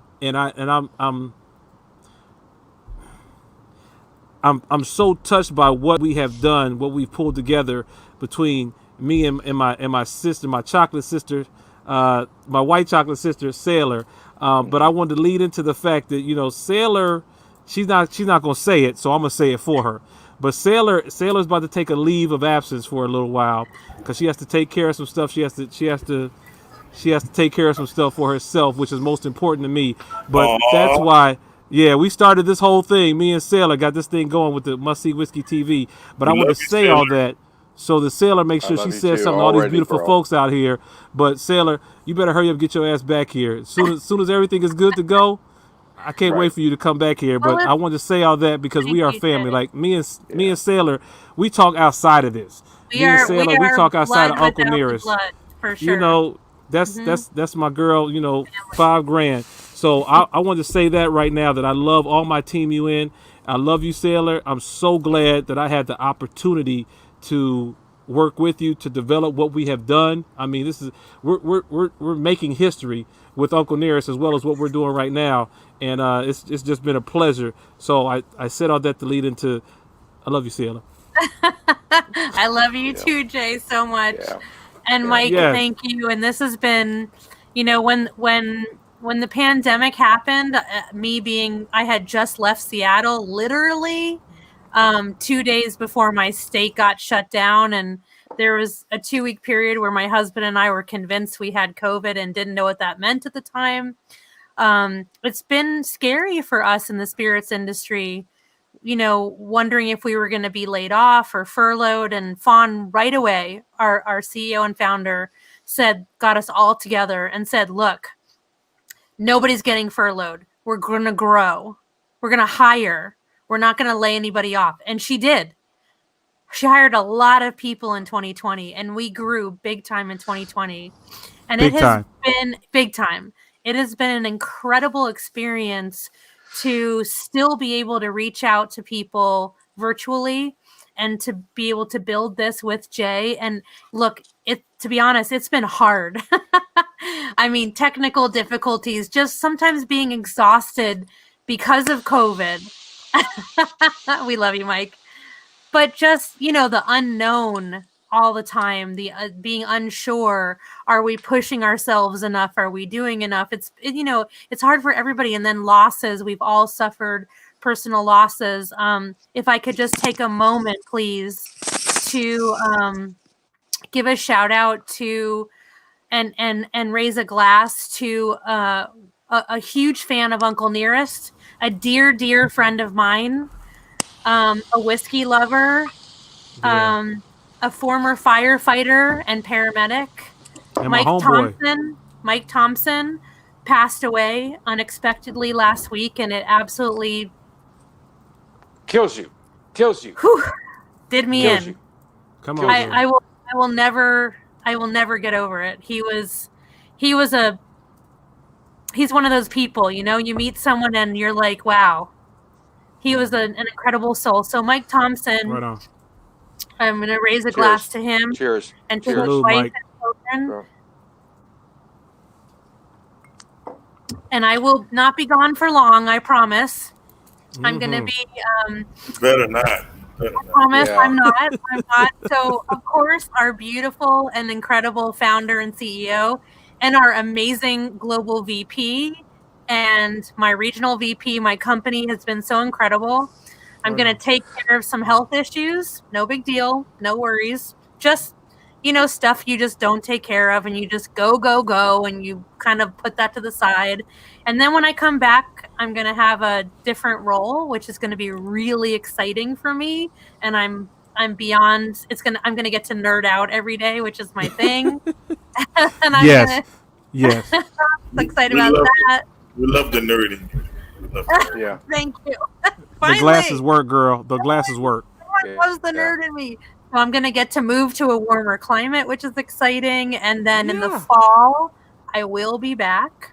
Don't worry. But in the meantime, Jay will be holding down the fort, and our Mac Newell, our microphone Mac, will be holding down the fort. And Ronica, who is our market manager for Ohio, and Kitty, who is our New England market manager. Baby. They will be joining you guys on this show specifically. But yeah, it's just a short break for me to make some adjustments, and then I'll be back. Right on. Well, So we're gonna hold it down, guys, girl. You know, for me to get you guys, Mike knows that I'm in his corner, but for you, Jay and Sailor, whatever you need from us, from Sean, General Cigar, or me, before you pick up the phone, the answer is yes. So I'll say yes, but you can know that before you pick the phone, I need some support. I need some cigars for the event. I'm going to do this. Yes, I don't need to be a part of it. I would love to if I can, but I do not have to be. And so if you have a situation, Jay or Sailor, you're doing an event, and you know, I think it would be neat if we had some cigars to share with these guys. Please reach out to us, because General Cigar will be there for you, and that includes Macanudo, Cohiba, Partagas, La Gloria. Any cigar that you want from General Cigar is yours, and I would be proud to say, have me back, and I would love to be back on the show, because we only touched the surface of my story. I know. Yeah, I know. There's some stories that I shared with Mike. I can definitely take it from PG to X. Very quickly. Whoa! Wait a minute! Whoa! Still family. We all got crazy stories with Mike. For whatever reason, we got crazy stories with Mike. Yeah, so. I come back, we'll do a part 2, Rick. How about that? Yeah. We'll have a reunion. I don't know why I'm the most common denominator in the crazy stories. I don't understand that really and totally. But let me tell you what I do love about this show and what we do. It is extremely humanizing. What we do and what we've done, and that was my goal when Jay approached me about it, and Jay, Sailor, and I had the first conversations about this show. It was about, you know, I know these guys. I love these guys. We eat together. We drink together. We hang out. We party. We're in Vegas out till 5 a.m. And I want everybody to know the Rick Rodriguez that I know, the Sean Williams that I know, the Eric Espinoza, the Dez from Drunk Chicken, the Eric from Black Star Line. Yeah, I want everybody to know that person, because when you understand that, we're all regular people. Yeah. We may have irregular jobs, and we may be doing something that you maybe want to do. I mean, hell, I smoke and drink for a living. Like, I kind of love my job. You know what I'm saying? Cheers for that. Yes. You do it so well, Mike. You do it very well. I'm still a work in progress. But like I said, when we first started, and Jay called me up, and Jay said, Mike, we want to do a cigar show on the Uncle Nearest website. I said, bro, I'm in. I drink Uncle Nearest and I smoke cigars. So I uniquely meet all of the qualifications already. So win. You know, and I met Sailor, and Sailor and I talk, and Sailor's one of those people that when you speak to her, you can feel her passion for what she does. Mm-hmm. And Rick can speak to this. Cigars, it's all about passion. You have to have a passion for this industry. You have to have a passion. And there's a saying that folks around the cigar industry, the best way to have $1 million in the cigar industry after a year is to start out with $2 million. Mm-hmm. You gotta love it. If you want to be in this business, you gotta love it. Mm-hmm. It ain't about the dollars. You ain't saying, "Oh, I got margin, that make that margin, and I'm gonna do this. You gotta love cigars. And there are a lot of people in this business who have a lot of money and they make it different ways. Cigars is not how they make it. Cigars is what they love. Yeah, And I agree. so when Jay approached me about this and I talked to Sailor, I said, you know what? We're gonna humanize everybody that we bring to the table. We're gonna let everybody know what a real person these people are. We're gonna say, hey man, you know what? They put on their pants one leg at a time. Not only that, oh, you know what? We've been drunk, we've hung out till 5 in the morning. We've done everything that you do.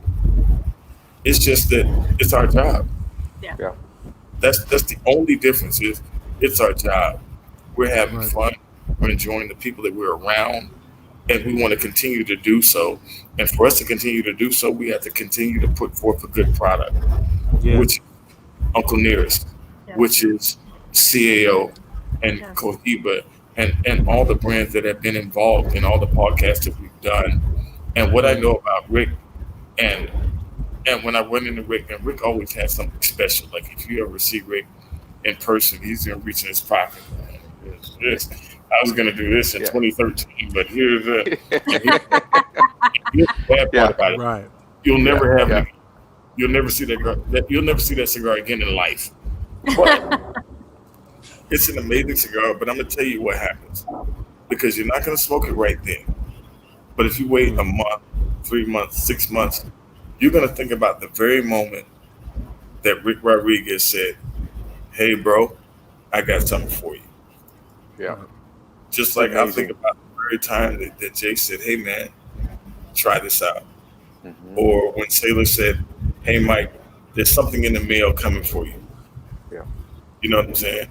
We're all humans, and we all want to feel like that we've been touched. Amen. You know, by somebody, by something. And the amazing part of what we do in the cigars world, in the spirits world, is we get to touch people. Yes. I agree. I agree. While you're having my spirit, not my spirit, but I get to sit and look at you, and I get to see the difference in your face when you have that. Rick gets to look at you and say, oh man, when you smoked the first third, I saw the change in your face, and then you got to the second third and you went, oh man, it's doing this. Yeah. It's amazing. For everybody out there that's watching, that is what we live for. Right. We live for that experience. Yeah. It lasts about 8 seconds. And I can say that everybody who is truly a part of the spirits culture, who is truly a part of the cigar culture, lives for that 8 seconds. Yes.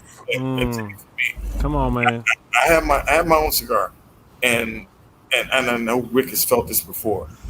The very first time I heard somebody talk about my cigar, and they didn't know it was mine, and they were like, "Oh man, it's a great cigar," and I'm going, "Yeah, that's not my buddy. That's not my boy. That's that's a real connection, and that's something that you can't buy. That's something you can't solicit." Right. And we're all in this game, not for the money and not for the fame.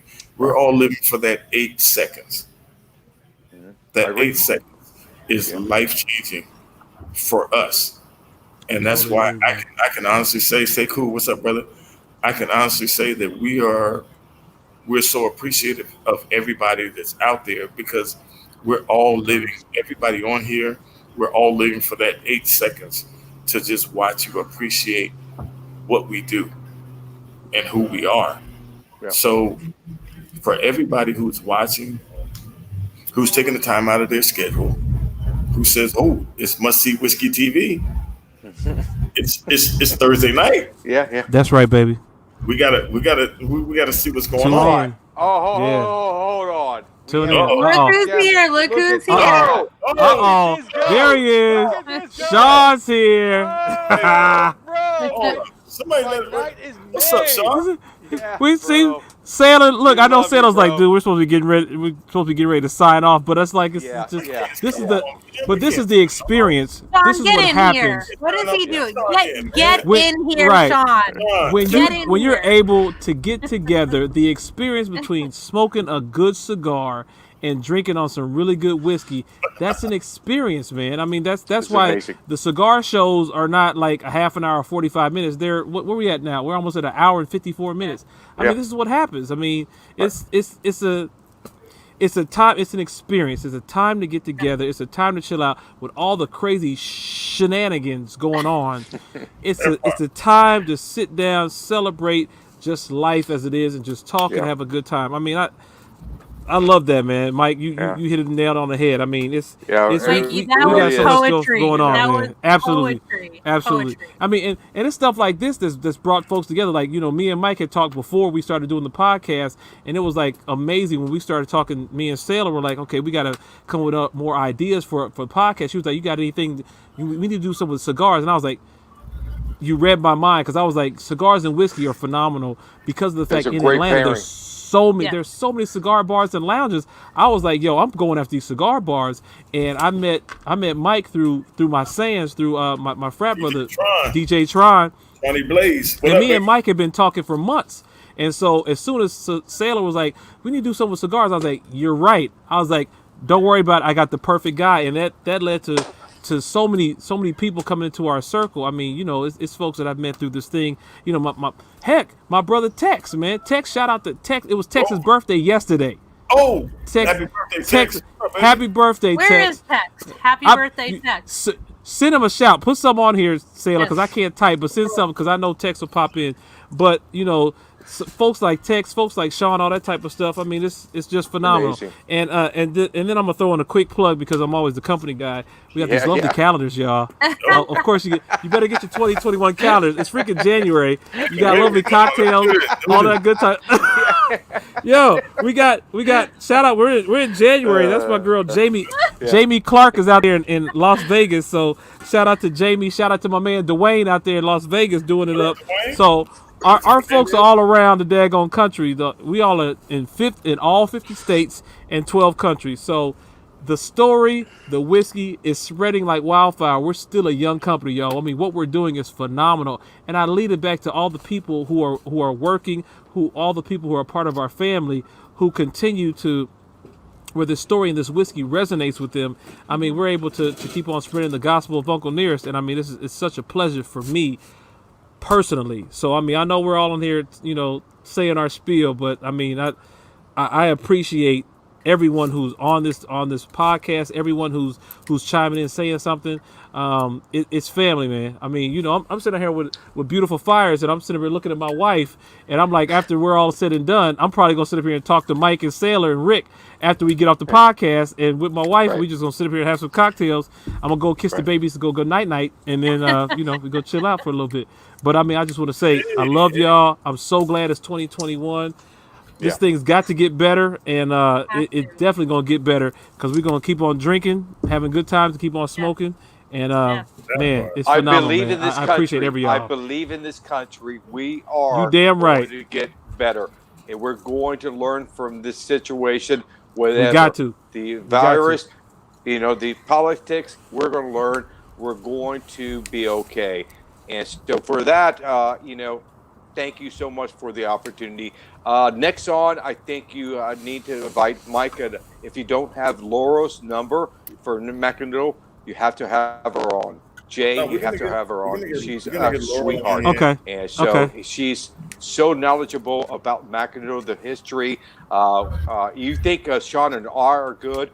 Wait until this girl comes on board because she'll blow you away with her knowledge and all that. So right I look forward to the next meeting we have. But right now, I think I'm going to head inside. I'm freezing my little behind off. Same here. It has to be at least 58 degrees right now. Stop it! Oh, my God. Oh, my God. It's 32 Wow. degrees here right now, and I'm outside. Stop I'm, it. I'm pretty sure it's got at least Sailor, be 40 take care something. of yourself. Good luck with whatever you Thank do. you. And Thank you. I love you already, girl. Thank you. What you set up, the back and forth, the communication that we had to have. You're so professional. And when I received your little box, I have so to show professional. This. So the box. So damn When professional. I received this, this shows me I'm dealing with somebody that's professional. I did about 1,000 events for Zoom. Woo! Come on now. Preach, brother. And this is the first time I've ever received a gift from anybody. And that showed me Wow. that I took a picture. I showed my, the president of marketing, my marketing director. We need to copy something like this. This is unbelievable. But hats off to you guys, Jay. You're the man. I try, brother. You know what? You're the man because you have Don't get his head one big fire now. going, but 2 fires going. That's his wife. That's right. That's my wife. Shout outs to Solana Madison. You're freaking awesome. I love you. He married That's up. my sister wife. Yes, I did. I definitely married up. We For both sure. married up. For sure. Because yeah. Jay and I would be laying on the floor crippled without our spouses. Right. That's the Crying truth. in the fetal position. They were both for like sure. me. I just celebrated 35 years myself, so Wow. 35 years? yeah. Wow. Jesus, Rick, did you get married when you were like 5? What the hell? I know, Bro, right? I just turned 61. What? 61. Stop it. Rick! Yeah. Doesn't look Wow! No He way. doesn't look Damn, Rick. Yeah, That's Wow. My secret is fried chicken, a lot of bourbon, and cigars. So, call me what it is. I'm on but track Hey. then. 61. I'm almost 50. Hey, so watch out. looking Watch out. good. Yeah. Me, Hey, I just turned 48 in November, so we're hanging in there, bro. We're hanging in there. Shout outs to all my friends who are bald headed. I love y'all. Yeah. Jay I'm got gonna me live- beat by a few months. Thank you to all. Yeah.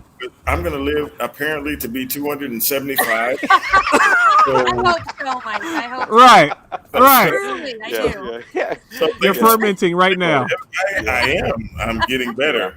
Is what I'm doing. But thank you guys That's so right. much. This was great. Thank you. Again, I would cut it off in 45 minutes, but I had such a great time. I I'm can't so believe glad. it's already Oh, yeah. 10 o'clock Oh, yeah. on Thank my you. time. It's 2 and hours, so yes, we thank have you. to go. Yeah. I got to reel the boys in, Yeah. so it's time to wrap it up. And That's it. Oh, I no. will be here till the end of the month. And thank you so much, everybody. Rick, thank you very much.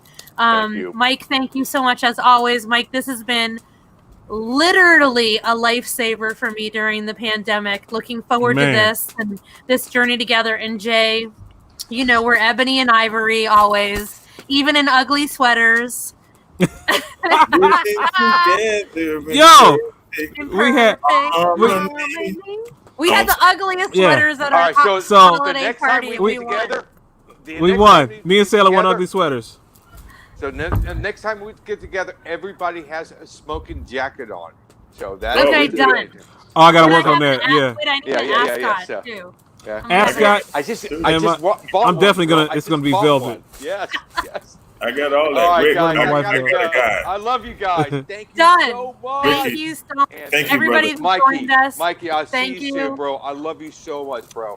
Thank Bro, you so thank much you. for Peace doing and this love, for me. for sure. Jay, Of course. you're the fucking course. man. I don't care. I'm sorry, but you're the man, bro. Your story's fucking great. All right, guys. Thank you so everybody, much. so Rick, much. I can't wait to get down to I can't wait to get down there and hang out with you, man. Bro, Once all this bull crap is over with, I'll bring Mask and we'll hang out. There we go. Oh, You God. can stay with me, Jay. Yeah, that's right. And I'll be seeing all of you guys That's in person Tommy. very Yeah. soon because I'm headed to Florida. So Oh, There you go. one more thing. Go Buccaneers. Hey, Oh, oh, okay, that's okay. oh, that hurts. I'm Time sorry. to Oh, say we gotta go. goodbye. We gotta go. We love you all. All right, Thank guys. you, everybody All that right, tuned in thank you tonight. so much. Thank you Bye-bye. so much. Right on. I gotta Tommy, kill. Tommy in Tampa, what's up, baby? Or Brandon's gonna kill me. Uh-oh. So you guys know the Chicago Cigar Experience, July Yes. 19th through the 25th, is gonna be epic. So let me solicit right now. Hey, Rick, Yes. are you gonna be in Chicago July 19th through the I 25th? can be there. July. If you just send me the information, Sean and I will be there for you. Boom. That's the only time I'll come to Chicago is in Sean July. Is not talking I'll come bullshit with you. Right now. Look, who that? Sean is, Who Sean that? is from New Orleans. So That's Saints it. versus Tampa. Sean, get out of So, here. You're terrible. Thank you, bro. Thank you. And All this right, year, guys. Right. Take care. all right, Rick. So this Rick. year, 2021, is the 25th anniversary of my 25th birthday. So I You old as hell, Mike. Mike, you old as hell. Hey, Oh boy. sir. Yeah. Sorry. Okay. So for the 25th anniversary of my 25th birthday, Yes. I've decided, and you can inbox me or whatever, I'm going to do a Dominican Republic takeover. Ooh. Only Let's 100 go. people. Only 100 people. Okay. And I guarantee you, we will have an amazing time, or I will never go to the Dominican Republic ever again. DR. We'll open Okay. our factories to you guys. We will That part. open our factories to you guys. For sure. Fawn, and Kate, I hope you're listening. Me and Sailor and Mike need to go to the DR and hang out. Yep. Just saying. And And do a show down there. Do a show. Oh, we're gonna do a show, definitely. Well, Okay. Wait, my what part, month we might is not be able to publish that. what month is this, Mike? July. You'll have to come out. You'll have to come out of Woodworks. So Sailor. July is in Chicago. Hey, So Chicago. my birthday is May 27th. So Memorial next Day year. weekend. Oh, next year. Over. No, this year. Oh, Memorial Day shit. weekend. Okay. We're Crap, gonna take Mike. over the Dominican Republic. Okay. We'll discuss Let me this know, afterwards. Mike. Let me know. Yeah, yeah. You can, We're get gonna say me goodnight in the to- factory. We're going to say goodnight That to the part. viewers. Thank you so much Right, for we'll do. watching. We love you Thank all. you, guys. I Good love you. night. Thank you.